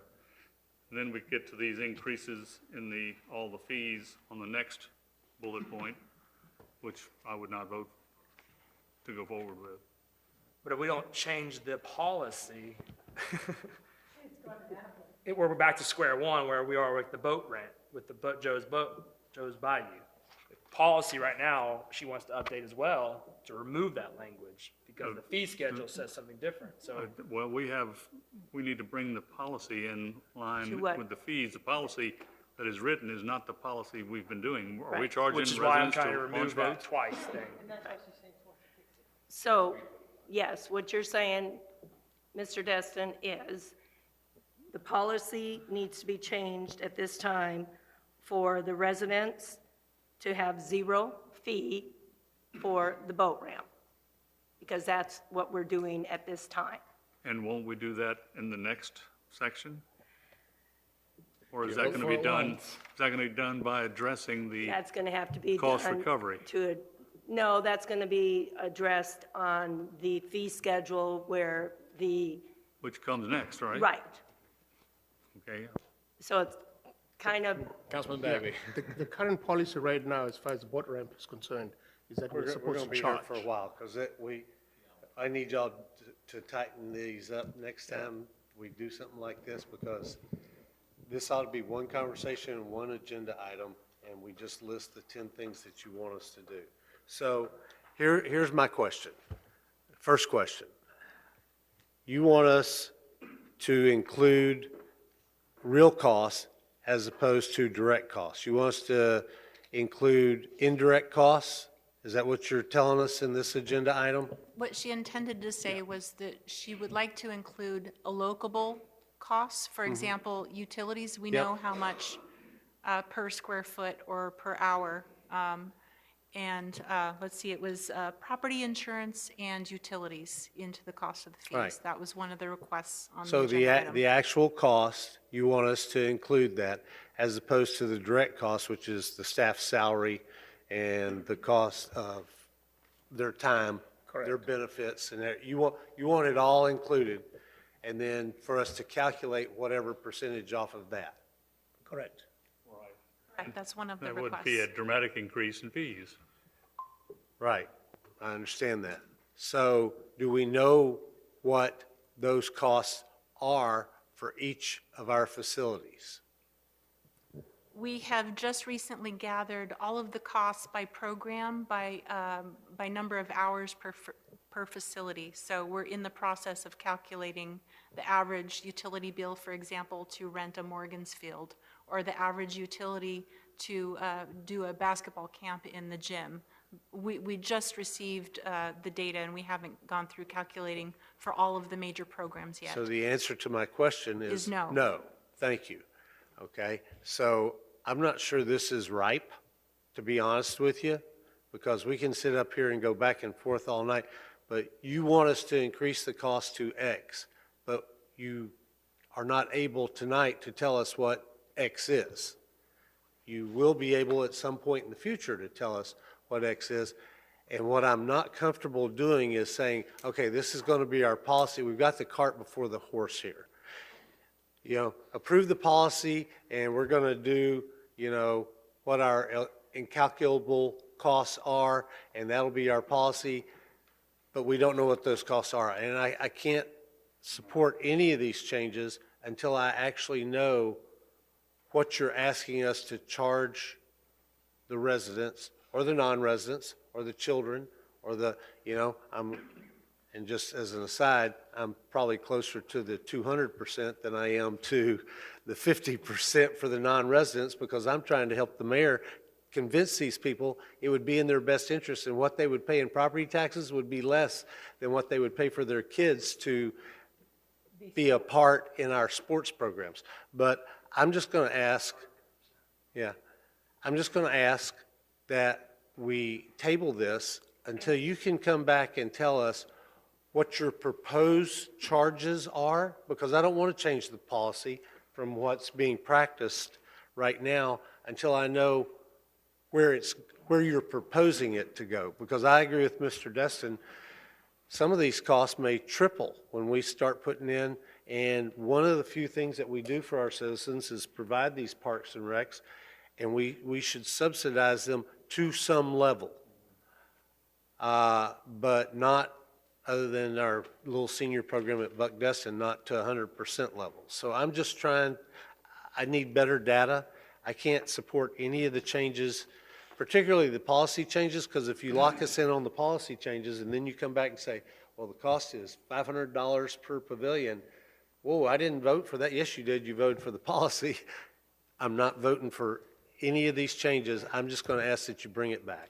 I believe that would be a motion. That's to a table. motion. And I will Table. Table second. with the discussion. We got a second on the table? We do. All right, call the vote. Do you have a timeline, or do you want to specify a timeline No, with when the they get table? ready and have the data When they're for us. ready, When okay. they're ready, I'll be ready. But they're not ready and I'm not ready. All right, ayes have it, 5-2, table. All right, Louis. Okay, the next item is an update on the Land Development Code. We have two items for you there in that. One is give you an update where we are, and also ask for your agreement as far as the workshop dates that we're proposing.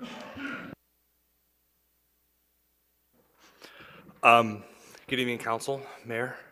First, I want to say we are at a milestone with this project, and I want to do a few things first. First, to our consultants who have worked really tirelessly to get it to this point with us. I'd like to thank staff, my team, community development, because they've just worked really hard to get us to this point as well.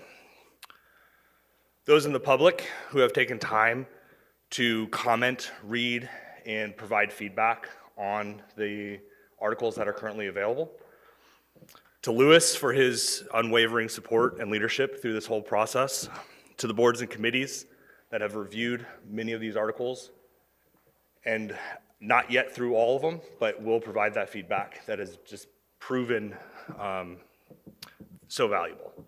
And lastly, but not least, to you all, for your all support in first of all, approving this project, because it's no small feat for a community to look at their land use regulations and say, we need to bring these up. We need to fix this. I've worked for several other communities that have started this project, or started this process, and they haven't even finished it. I don't know how many Lewis has worked for that he finished or others that didn't finish it. It's not common for communities to do this, so thank you. With that, we're here, like Lewis said, for two reasons. One, to give you a quick update as to where we are in the process, and then two, to ask for your approval and support for a approval process as we get to your all's level with each article. So the update. Articles 1 through 10 and the proposed Destin Design Manual are posted online and available for public review and comment. Okay, so that's Article 1, which is legal administration, or legal and general provisions. 2, administration. 3, nonconformities. 4, zoning districts.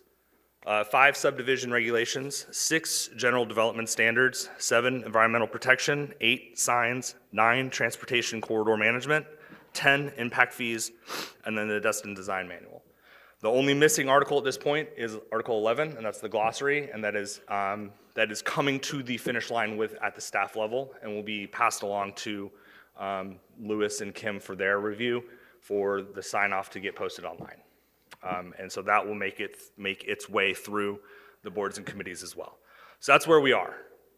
Substantially complete on the staff's side. Now we're just getting it through the boards and committees in public. And so that is where we are. Now, as far as what to look for when it comes to these articles, there's 4 main things that we as staff, the consultants, and I believe through the processes that we've gone with the committees and the public, there are 4 things to look for. That's the change in the language, reduce the legalese, make it easy for people to read it, make it easy for staff to understand it and implement. 2, the format. If you haven't already seen it, it's a vast difference from the way it's formatted. Not only that, it's interactive. Many of the links in the PDF, you can click on it and it takes you to a section within that code. So that's a big change. Organization. Right now, Article 7 of our current code is just pretty much a dumping ground, for lack of a better term.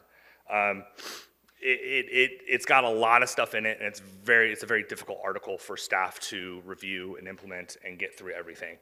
There are a couple other articles that are the same way, but what the consultants and staff have really focused on is focusing these articles on just what it is. So that's the other, and then the other thing is consolidation. There's multiple redundancies and/or conflicts within the current code. And so we've come together as staff consultants and then gotten the feedback from the boards and committees, the intent from you all with the scope of work and everything, and got rid of those conflicts, got rid of the redundancies, and just really made it very succinct. So again, it's easier to read. So those are the things to be looking for when, if you haven't already started reading them or getting through them, those are the things to look for. And when we bring those to you, those are the things that I hope you all question and ask of staff. So with that, approval of how you would like to see this come to you, how these articles should come to you. As staff, we've recognized 5 articles plus the Destin Design Manual as specific articles that we feel should be reviewed at a public workshop with council. Obviously, if you feel there's more that should be brought together or brought to you all at a public workshop, that's fine. These are just the big ones. The first one is Article 2, administration. Article 4, the zoning regulations and overlays. Article 6 and the design manual together, because the design manual and Article 6 work pretty well together. Article 7 is the resource conservation, environmental protection. Article 8, signs. That's been a pretty big topic as of late over the past year, so that's another big one. And then again, any article that you all wish to see come back to you. So with that, staff's identified 6 dates at this moment to bring back an article at a time to you all for your review. That first one is July 29th. The next one's August 26th, September 23rd, October 28th, November 14th, and December 9th. And so that's the ask. Do you all agree? Discussion, questions? We got a few. Councilman Bagby. Thank you, Mayor. So you have 6 dates, and if you combined Article 6 and the Destin Design Manual, like you just said, you would only need 5 dates. Correct, but the 6 dates leave, you know. That's fine. Yeah. No, I'm just want to make sure I heard you right. Correct. So I would propose on the 6th date that you do the other articles. I want the opportunity, if we're going to do a public workshop, I want the opportunity for people to come up and talk about each article. Probably not the glossary, but, you know, if they want to talk about it. You don't want to talk about what is? That's right. It's important. It is important. So the only problem I have is November the 14th. Okay. Because the election is November the 5th. And I'm not going to make the assumption that everybody that's already up here they're all coming back. Some of them aren't even registered or whatever. And what that would create is we would have elected people who get sworn in on I believe the 18th, okay? So they wouldn't actually take office. So we would have a lame duck council making decisions on one or more of these articles, whatever y'all. Well, it's a workshop, yeah, but it's still. Sure. But Understood. they wouldn't be able to, I mean, they would as part of the public. So I would ask that we move the November date to the 19th. Okay. The day after they get sworn in on city council, and then they can experience what it really means to give up their Monday to get sworn in and have a 4-hour city council meeting. Discuss and then what a is. Tuesday workshop where they get they get hammered, because that'll probably be the design manual or something, and everybody in the city will have some comment to make. So I would make that change to your schedule. I would use one of the dates for all the others, or incorporate one when you do 2. I don't care how y'all do that, but other than that, and the last thing I would say is, if you are a candidate for city council, I have 2 more things. If you are a candidate and you think you want to sit up here, you need to come to every one of these workshops. Because what I don't want to hear in January, when we actually vote to approve this thing, is, well, I disagree in Article 1 and 2, and dude, you had your chance, or lady, you had your chance in September to come give that input, and we're not going to rewire this thing. The other thing I would say, and the former mayor brought it up early tonight, yeah, it probably is time for a charter review, but not until this gets done. There's only so much bandwidth this organization has, and most of the constriction points are up here on this dais. And when we get into the LDC, we don't need to be doing the charter rewrite. Maybe next year with whatever the new council looks like, but not while the LDC. So I appreciate his remarks, but yeah, or March or something like that. So I will make the recommended motion with the one change in the November date. I move that the City Council approve the proposed LDC approval process and workshop calendar as presented by staff with the change in the November date.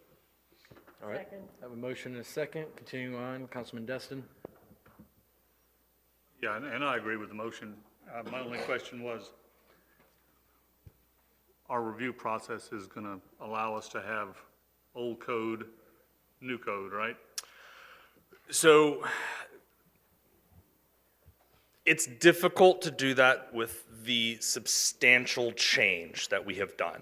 Staff will do our absolute best to provide you with what has changed. But because there's been so much reorganization, a line by line, red line and read through is. Not looking for that, but I am looking for, here's this document and there's that document. So we can actually read what the words say. Yeah, so essentially what's started right now is a current article by section, and then where that section has gone into the new code and or where it is proposed to go in the code of ordinances. Because a vast majority of what's in the current LDC actually should belong in the code of ordinances. And so that you will have. Okay, now let me make sure I understand what it is we're doing. We have a comp plan. Yes, sir. LDC is supposed to reflect the comp plan. Correct. Have we changed the comp plan? There have not been any edits since, what, 2018, There are not 2019? changes to the comp plan. I know the answer to that, just making sure. He's being the lawyer. So, And I know He's where going you're for your with job. it. so we have the new code, which is supposed to be complying with the comp plan, just like the old code was supposed to comply with the comp plan, but always didn't. So my question is, if we're complying with the comp plan, I need to know where the changes are, where the old code didn't. And if we've changed it to where it does, we need to make a understanding of whether in fact the new code is reflecting the comp plan and the old code did not. Yeah, let me check this. This is Let gonna me check get that. very Yeah, complicated. you're correct. In fact, we did do that audit of where the inconsistencies are, and we'll show that. Yep, and that's a judgment that we all, although we're not attorneys, that's what we're doing here. And we have to have the old one and the new one side by side to be able to look at that and come to a conclusion on that. So, you know, that's what I'm looking for when we Yes, go sir. through the process. I'm ready to go through the process because we have to. I will tell you that there are, just based on policy and direction and feedback given from various boards and this council, there are sections of the comp plan that will need to be amended, and those will be identified and brought forth to you all Okay, well, before.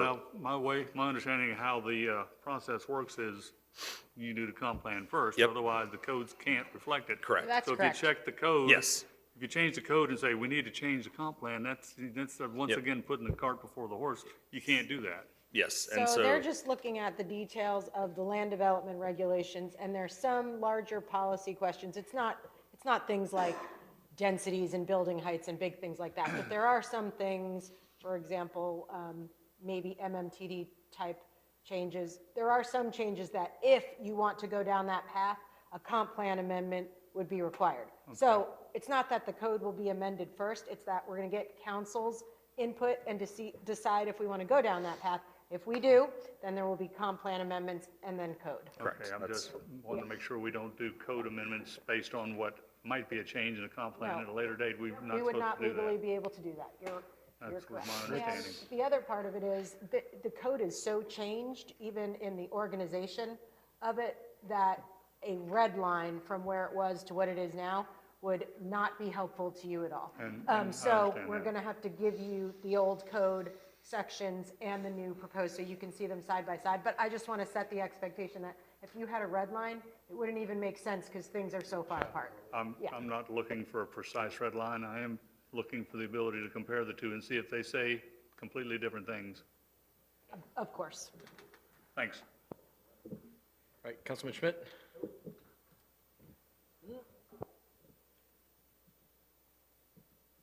No, is that a? Oh, yeah, I was just gonna do the motion 10 minutes ago, but, back to you. Oh, okay. All right, Jim? You forgot to thank the most important person, you. So thank you for all the work that you Thanks, sir. did on this, Appreciate that. Steve. No, I appreciate it. I know I've been one of the Lewis doesn't like to talk to me about this, so, and I get that. I own it. The one thing I will need, though, to Mr. Destin's point, I have to have this on paper where I can go back and forth, because I can't and make notes to myself of what the heck does this mean or whatever. So probably, these smarter, younger people. Oh, no, I need a paper copy for this one. They put it on split screen and they just scroll away. I can't do that. So when you finally get to this, I need it on paper. I think that all the council members should probably get a binder and paper if you all want it. Yes. I mean, who wouldn't want that? That's probably helpful. So does anyone not want it on paper? Because, okay. Are you We'll get talking it for the everybody. new and the old code? Yes. Okay. We'll burn some trees at it. Oh, no, I'm getting one too. My laptop is split screen and I want it printed out. All right, we have a motion and a second, and we're gonna keep going. I'm getting delusional out here. All right, everyone clear on the motion? Yes. All right, as written plus the November change. Calling the vote.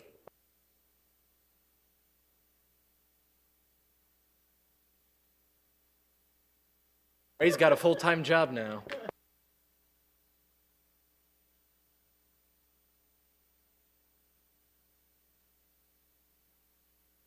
He's contemplating. All right, ayes have it. Thank you. Well done. All right, Lewis, pickleball me. Yes. The next update is on the pickleball, which I went to Parks and Rec last week. We're at 90%, and the city engineer will give you an update. Ryan, is this going to be your first approved design? Are we going to get our first win for Ryan? We'll see. All right, so as Lewis said, went to Parks and Rec last week, and the motion was recommend City Council to accept the 90% plans with the recommended addition to 1A and 1B for the gravel parking lot to be added for temporary parking during construction of Phase 1, and that passed. So, I want to make sure everyone's clear on what 1A and 1B is.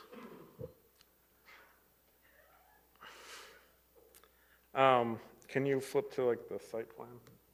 I think it's a third sheet.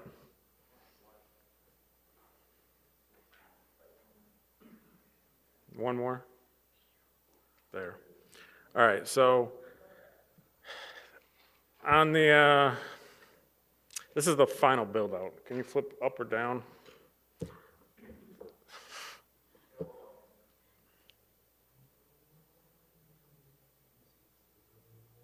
Okay. That's fine. I can work with this one.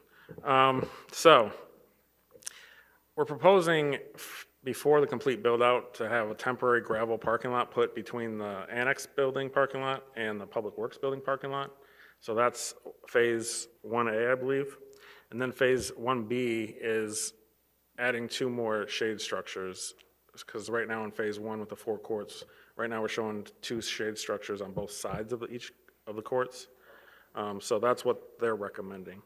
All that I will say to that is, obviously we know the budget's tight on this, and we got $350K to build this phase 1. So we're probably gonna, if this all goes forward like that, we're probably gonna have to ask for more money to get that all added in. Not sure how much yet, but right now we're looking to get approval from y'all to move forward. Jenkins has already submitted for permits, so that's in the permitting review process. So we'd want to come back with hundreds and have council's final sign off on the development order for that. And then we'll have the engineer's opinion of probable cost at that point for what phase 1 is going to be, including 1A and 1B if desired. All right, do I have a motion or discussion?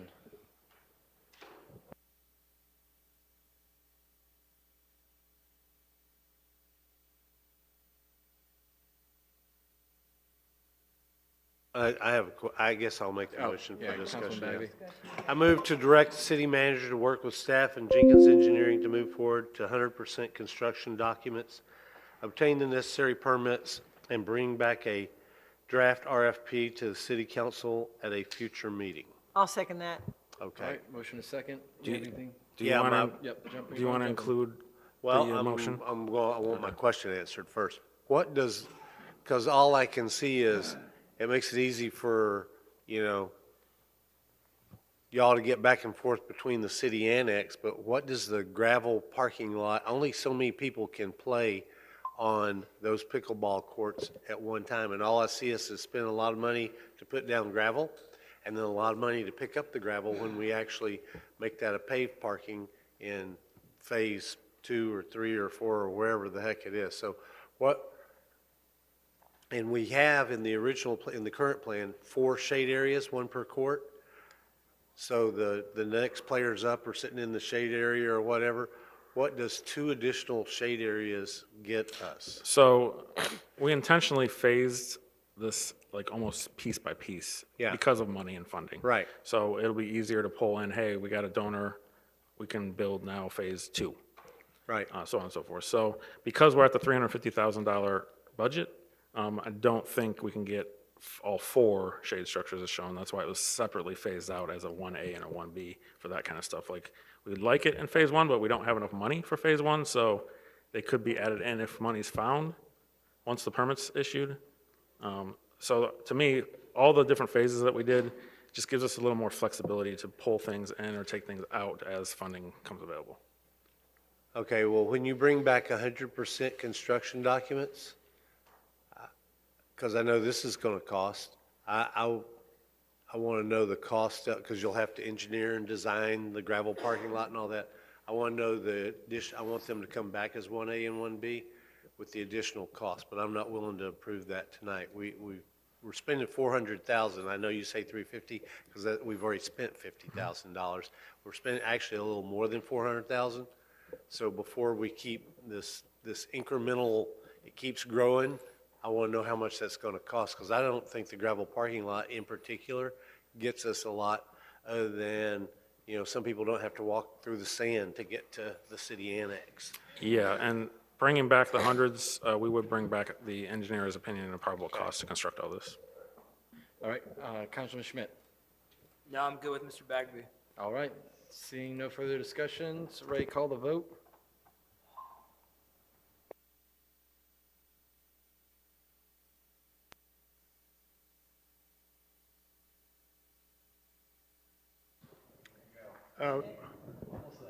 Yeah, next item is the Tarpon Beach parking update.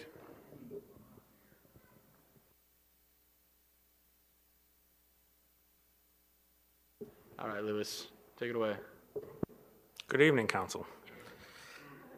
All right, so on February 28th, we went to the Parks and Rec Committee and showed the 30% plans for Tarpon Beach.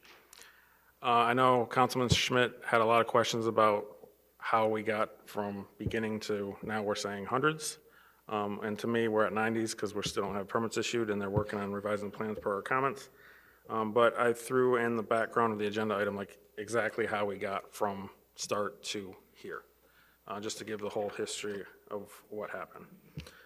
With that said, we have the plans on the screen. This is the 90%. If you can rotate it, okay. And this is back and forth with a lot of discussion with staff. Councilmember Bagby was the representative, so he's been involved in a lot of the discussions with staff and with the county.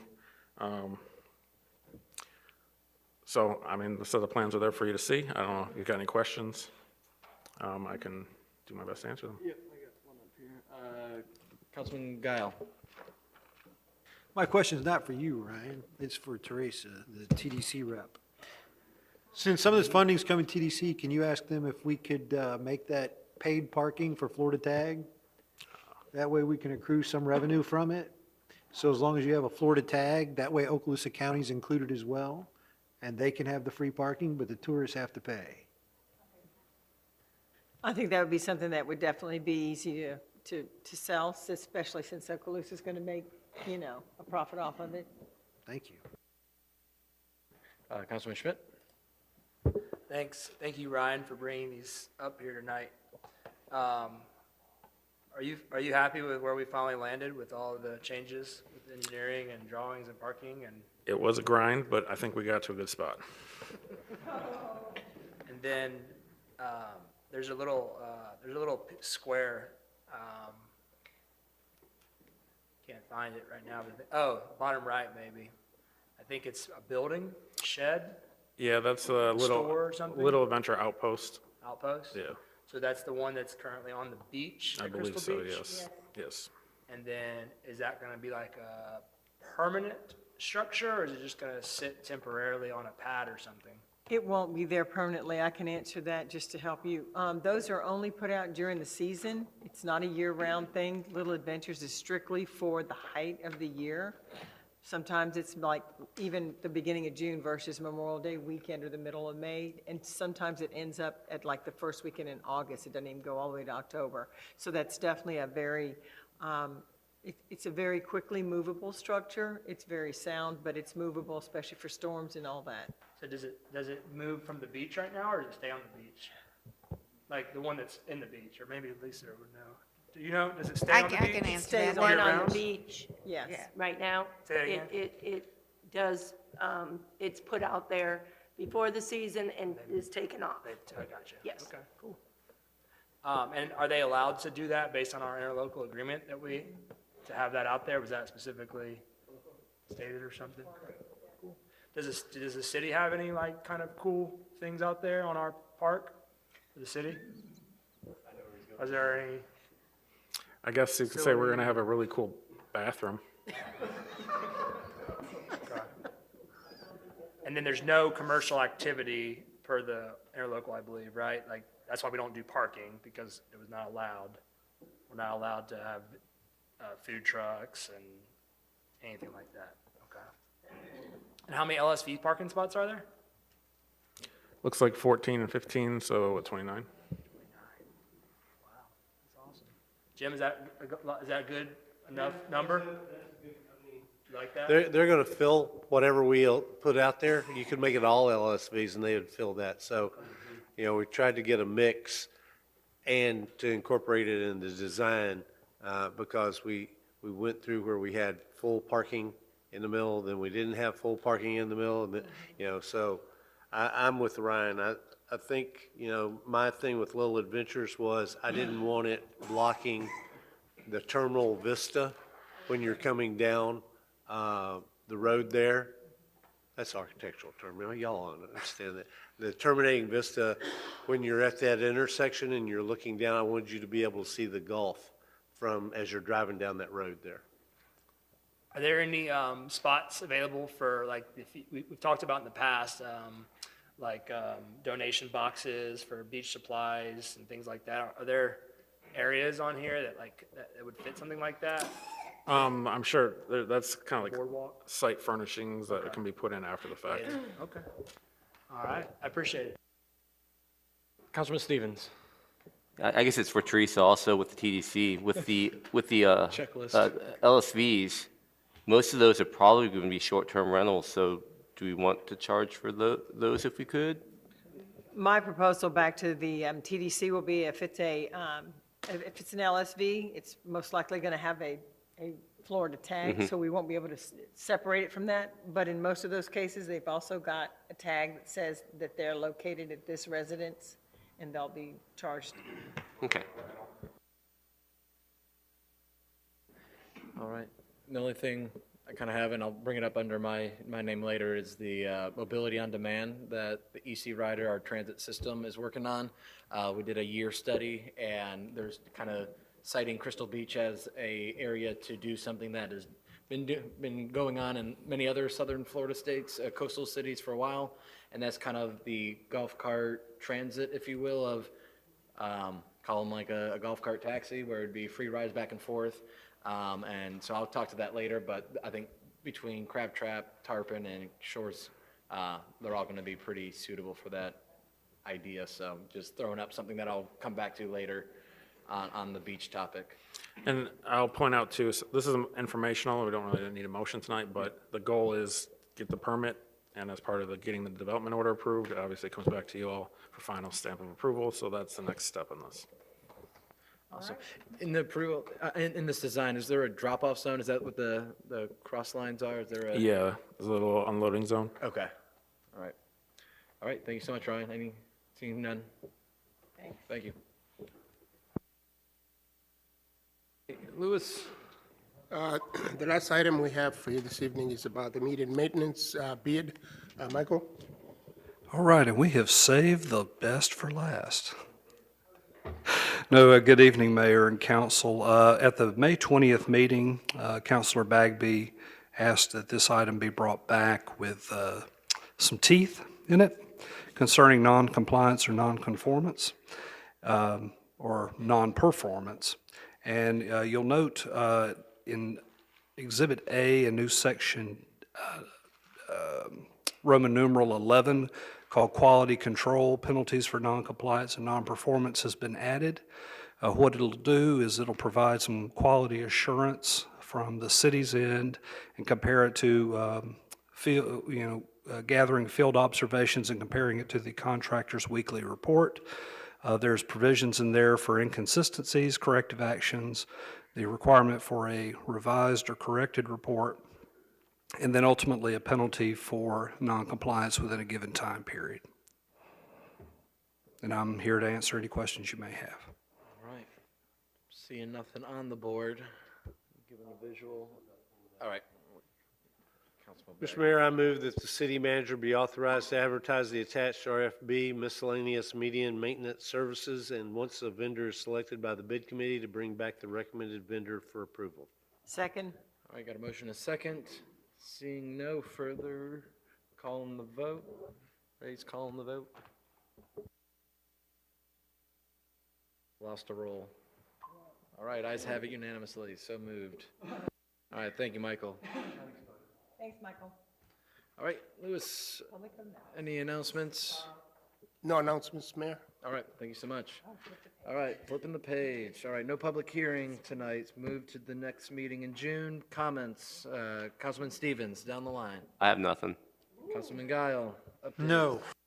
Councilman Destin. All right, Councilman Bagby. No, thank you. Bear. All right, I've got one idea What's wrong? here. It was on here, so it's not a surprise.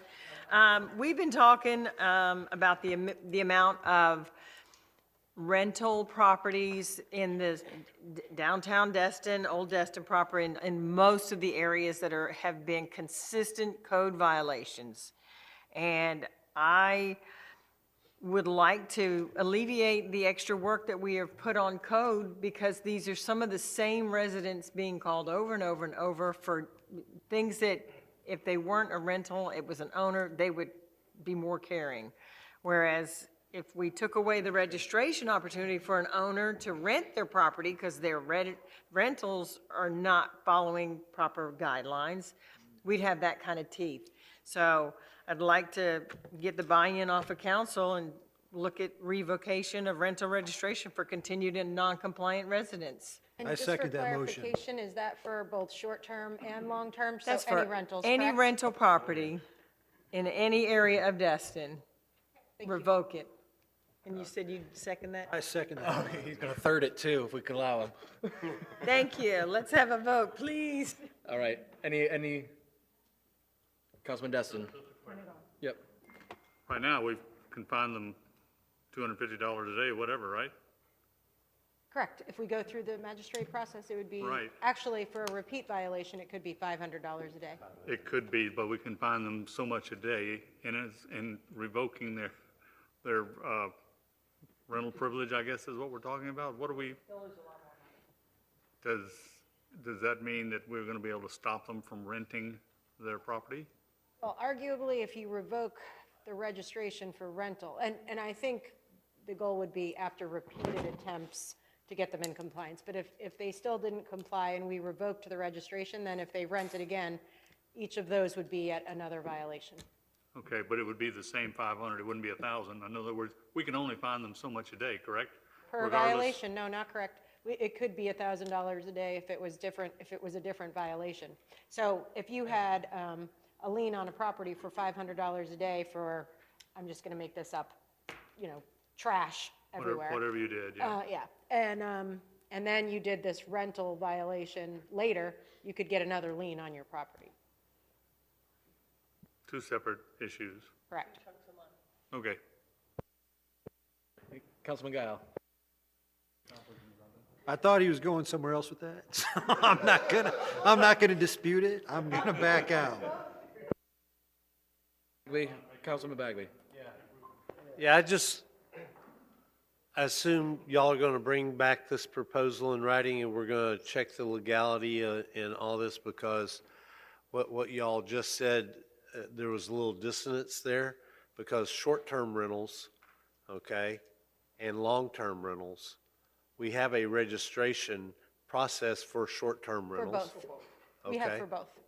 And I'm not sure, I'll have to go back and reread the state statute, but I thought there was some limitations on what we could and could not do, but I'll let y'all do that research, and then I'll do that research too, and bring it back, and then we'll see where we are. Yeah, but just for clarification, we have a registration process for long-term rentals as well.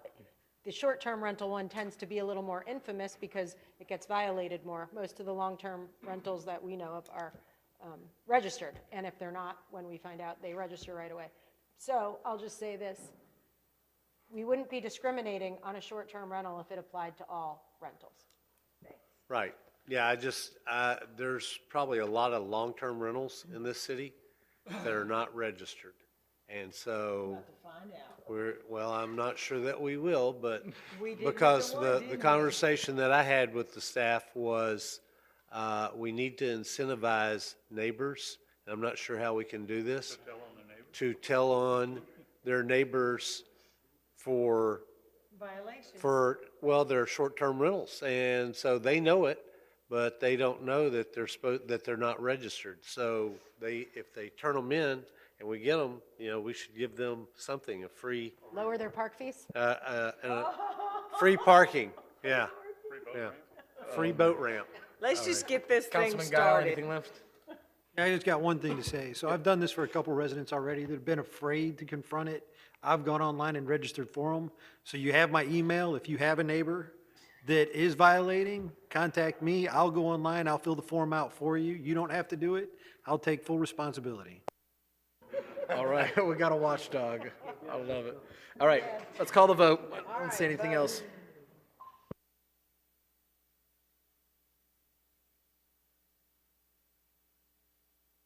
All right, ayes have it unanimously. So moved. Congratulations. All right, Councilman King. That's it. Nothing tonight, thanks. I'm sorry.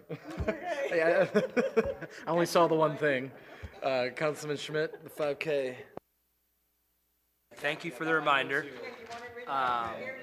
I walked on the 5K, which I believe Jamie has already double-checked and approved it for insurance purposes. I believe it has the checks for the staff and everything else, but unfortunately I'll second it. Yep, so I'd like to approve that 5K. All right. Motion from Kevin, second Abear. Any discussions? Seeing none, calling the vote. You stole my thing, that's what it is. That was right there. It's all good. You're right. It's all good. You can keep it.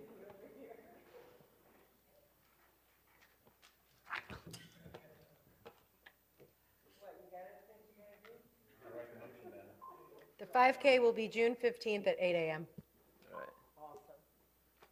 That's it, sir. All right, thank you so much. Ayes have it. All right. All right, so making mine fairly quick. Like I said earlier, this mobility on demand would be a addition to what EC Rider at the Okaloosa level does for public transportation. In my head, this could be twofold. This could be Crystal Beach. Also, I'm sorry I didn't make it on here, but there's a new routes of the public transportation. So the EC Rider's got a brand new route that's going to be more what I would be considering more of a local residential route that goes Community Center, Library, Kelly, over to Legion, Winn-Dixie, and all the way down to Noriega Point, kind of doing a crescent, a backwards crescent. In addition to that change that has already been adopted at the committee, the second one was a recommendation for this mobility on demand. You'll see it at a lot of coastal towns up and down Florida, and really that's just a way to use safe LSVs not crossing the street, but whether it's from a short-term rental and they call them up, or we were talking about on our plan to potentially have more parking from the mobility plan, whether that goes through or not. This would be a way to increase ridership, which at the end of the day increases the funding from the state and federal level, which is really kind of how I see this as a big advocate for us. One, if there's only so many parking spaces, this allows people to not even have to get their LSV. And two, this puts more ridership on the total package so that we can apply for more better grants in the future if we wanted to expand. So all I'm asking is that we just endorse or ask the county to move forward with what the recommended provisions were at the committee, and one of them being this mobility on demand in Crystal Beach specifically as a test run. It'd be a test run for our entity, but not for the communities in Florida. This isn't something new. But the idea of allowing Destin to support the mobility on demand phase, and again, I'm sorry, there's no documents to look at, so, I get if we gotta push it a week to the next meeting, but that's where I'm asking and where I'm at the moment. So thoughts, comments, Councilman Bagby? Yeah.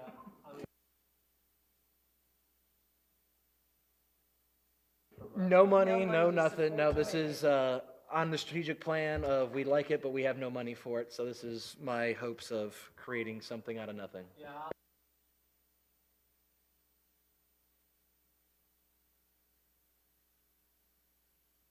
I'll Sorry, second it.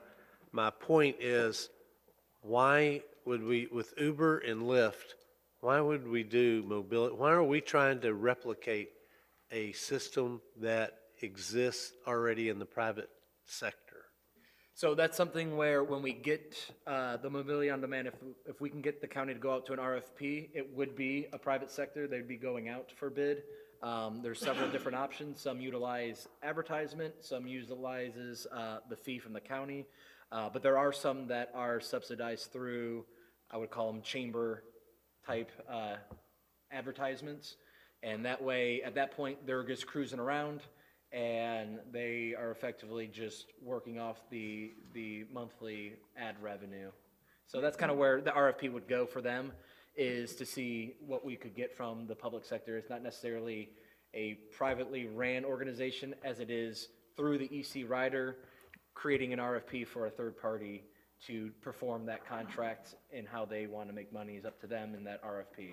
Okay, I mean, as long as it doesn't cost us anything, I'm fine, but we Uber frequently. To Crab Trap?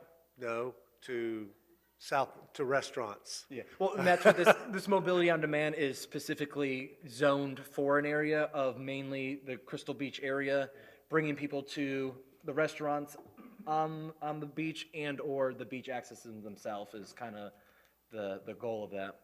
So, all right. So if, is that a motion? Motion and a second? All right, so that's a motion from Councilman Bagby to a letter of support for mobility on demand in the Crystal Beach area. Do I have a second? I already did, I seconded. All right. We're just waiting on. All right, Ray's call on the busy. vote.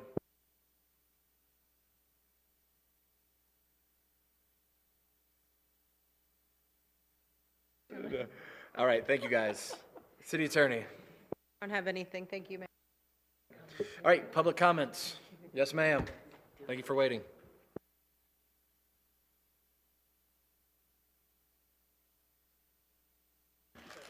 All right. As before, name and address, and the floor is yours. Janice Nicole Moran, feeling a lot like Erin Brockovich from 208 Snapper Drive. I really need y'all to hear me, please. I know it's late. And that's all I want, is for you to hear me. Did everybody review what I submitted before my presentation? Because I was told by Ray Bailey that every one of you would receive that. And I'm assuming that you read through it and you know the details. I'm going to direct my questions to you, please. Okay. Because I'll tell you why. First, I want to start with how this process has treated me. For 2 years, I understand, almost a year and a half, because I found the paperwork where they first submitted this. Mr. Joe Bodie's name is on it, 2010. It was based on a lot of issues that I want to bring up to you, because surrendering, when they took over 200 square feet at the end of Marina Point Drive, they said then that there was crime. And so I want to remind you that I was here when you called him chief affectionately. The captain for the East District got up here and said that that's probably the safest parking lot in Destin. 0.4 or 0.4. I got to watch it again. I get so upset. I'm an empath. I'm a massage therapist. This whole thing has me very upset, and I've spent my whole night here. I have a special needs, fully disabled son at home at 21 years old. I'm here because it's important that you hear what I say. You sat right there, sir, and said, when you get it wrong, y'all gonna fix it. I'm gonna show you that. I think you got it wrong, sir. And I also heard you say, is there no one here to make opposition? Does nobody have a grandpa they visit? I said, yes, sir, we do. And now you're still saying you're gonna take them parking spaces. What happened? You know what? I'm not gonna tell you what I think might have happened. And I also lived across the street from Jim Foreman, Ted Cochran, and I live next door to Craig, the city manager. I know people in this town. And I think that this is greed, objective. And I believe that fear, which is a great motivator, like crime in an area where there is none. They have a security guard in a white truck with a yellow light 24/7 on Holiday Isle. I live on Snapper Drive. We got a lot of homeless people running around my neighborhood. Holiday Isle is safe. So why are we removing these parking spaces again? They grabbed that land, you guys, back in 2010, and they said they're going to put a fence up then. And I got some shady stuff here, like putting the wrong date on the public hearing notice. If I'm wrong, please, I'd love to be wrong. I'd love to be embarrassed. I would love for that not to be you guys that's embarrassed. Your name, sir, Mr. Bagley, is on that paperwork. So is yours, Mr. Destin, from 2010. But I sat right in here and heard everybody say, well, I don't know what happened to that loop. Can somebody tell me? Why are these parking places needing to go away? I'm going to tell you what I think. I think I need to look at tax records and see who owns property in Dolphin Point, because I know I'd like to buy 10 units if you're going to put a $500,000 beautification project in a sidewalk. They didn't care about a crosswalk for the kids. Them kids still going to have to cross that street. What are we doing? I want to know who owns land, who's going to profit from this, because our property value is going way down. I can't have anybody come over and spend the night if they drink too much wine at my dinner party. I got to get somebody to drive them, come get their car tomorrow or something. Do you understand? Y'all are over here trying to build parking spaces to make money, and I'm trying to understand why these are not seen that way. Well, the one thing that they said right, and let me just tell you, I can use words like manipulation, deceit, fabrications, breach of contract, but yet we're making decisions on things that I believe are false, like the crime, and also that the new design, they were going to pay to bring those up to code. I have it right here if you want to see it. It's in the packet I gave you. So why are we now removing those parking spaces they were supposed to bring up to code? I don't understand it. It makes no sense to me. For a beautification project, for their property value to increase in an outdated structure that you can only put so much granite in, I'm here to tell you, this is a grand plan, and it's not just. And for anybody to say we don't need overnight parking there, the one thing they said right is you're right, 1.8 miles to the nearest public access. And people going over there and trespassing, that's a fence issue. They said they put up 14 years ago. So what I'm telling you, we use those parking spaces for, there are 16 units next to us, and we have 8. For 40 years, we've had access to those parking spaces, and we'll gladly pay overnight. I pay $20 to $25 a night every time I go and stay in a hotel in D.C., Chicago, anywhere. It's part of my expense. And if you have a problem with people dumping their car to go down to South Florida and fool around or whatever, and their spouse don't know it's parked there, if you have a system where people have to register their car online like I do when I travel, they've got all my information. Ain't nobody dumping a car there to go. I don't know these people. They don't live in my neighborhood in Holiday Isle. So, I didn't know I only get 5 minutes. I'm giving you double since you hung out with us. Well, look, I'm going to be back because I'm confused of what's so important about removing these parking spaces that are so important to our lifestyle. If somebody comes to your house and you don't have room in your driveway because you only got 2 spots, they can park on the street. We can't do that. We got to go move our cars to Target or over to Bric-a-Brac. These people paid a lot of money to buy those homes on Holiday Isle. And I don't know what the faces are about, Ms. Teresa. I don't know you at all. I have respect for all of you. I know you dedicate a lot of time to do the right thing. But I don't understand this. And then that whole reason, like she got up here and said, on the 15th, y'all voted for this. You know why? We showed up on the 4th, barely, and it was moved off the docket, and then weeks later it showed up, and we got short notice. I can prove it. They tried to put this under your noses like last time. And I sat here and nobody knew what happened to the loop. And they told me, that Monday morning, I was told that there was no evidence. So you know what? I went to the Destin History Museum. I called my friend, I won't use names, but the lady in Okaloosa, the county, she assured me that in 1985, all documents would sit here. So I found it on your website, all that stuff, okay? So I'll be back because I just need you to know the truth. All right, thank you so much. Thank you. All right, anyone else, public comments? Yes, sir. Sorry, Trammell.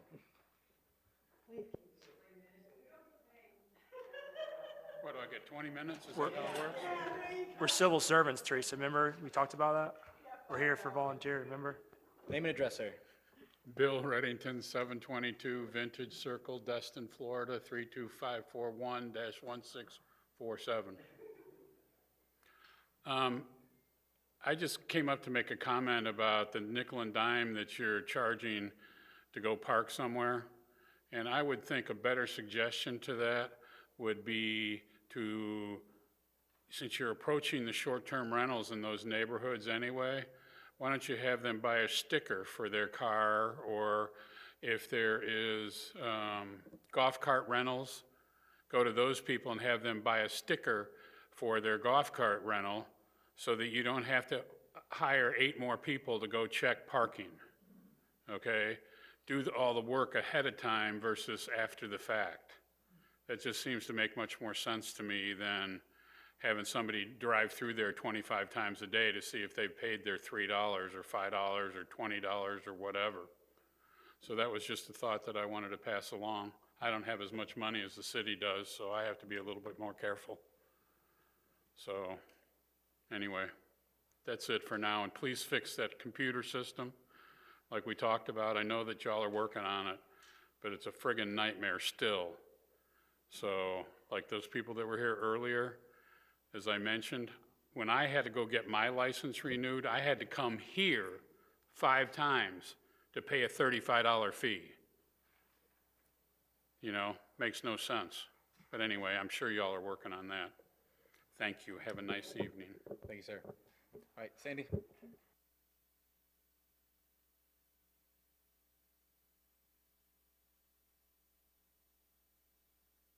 Sandy Trammell, Indian Trail, Destin.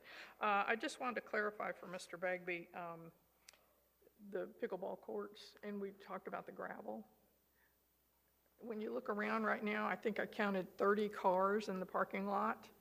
When we had the Rotary Club here, there was about 45 cars in the parking lot. By the time you get the dog park going, and it has lights, and you get council meetings, or you have workshops, which y'all are just asked for, there's not gonna be enough parking here. So what Parks and Rec looked at, our committee looked at, was the fact that we needed some more parking. My suggestion was just take the little rope down and let people park in the dirt. Well, I was told that it was pretty soft and we didn't want to have to pull people out of that parking. So that's why we suggested some gravel. But it's strictly for the parking. When you get pickleball players out here, and believe me, it's not going to be long before you get more pickleball courts than you have right now. Think of the future and the fact that we don't have enough parking. I don't want people coming up here complaining, oh, we don't have enough parking. We can't even use our own pickleball courts. We can't use our dog park. We can't use any of this while council's going on. Or there's business here. There's, what, 8 code compliance trucks sitting out there now. You know, I mean, so we have to have some place to park all these, and I agree with that. But that was the reason we came up with the gravel parking lot. The 1A and the 1B, the discussion was they weren't on the initial map. We wanted them put on the map. You had to go flip through 14 pages to find where the 1A and the 1B was. That was all we wanted, was we wanted them put on the original map. That was all. Thanks. Thanks for the info. Yes, yes, sir.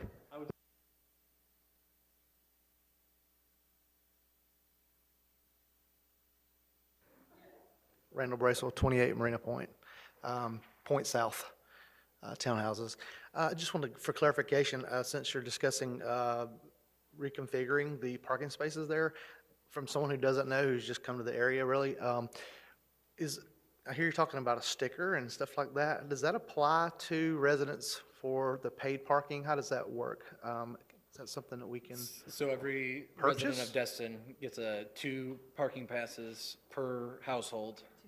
2 stickers. Okay, You gotta come sign up. That go, yeah, you sign up and. Send it to you. Yeah. right, sure. Those are good anywhere that there's public parking. Okay. If you're not a resident, you can pay $205, and that gets you full parking at the Harbor, Marlar, and Community for the whole year. That does not give you the beach parking. So that's the caveat, is it's $205 there, and that pass gets you the boat launch and everything else. So in theory, if those parking spaces change, as residents, we can buy a sticker and we could park our vehicle there sometime if we had. You get two Yeah. for free. Per Okay, I get household. this. So in theory, kids come and there's a spot available and they want to stay overnight. It's no, You put your car in the spot. Not put overnight. your kid in the overnight. I mean, yeah, Not no, over- kids can't stay overnight. can't do it overnight. Yeah.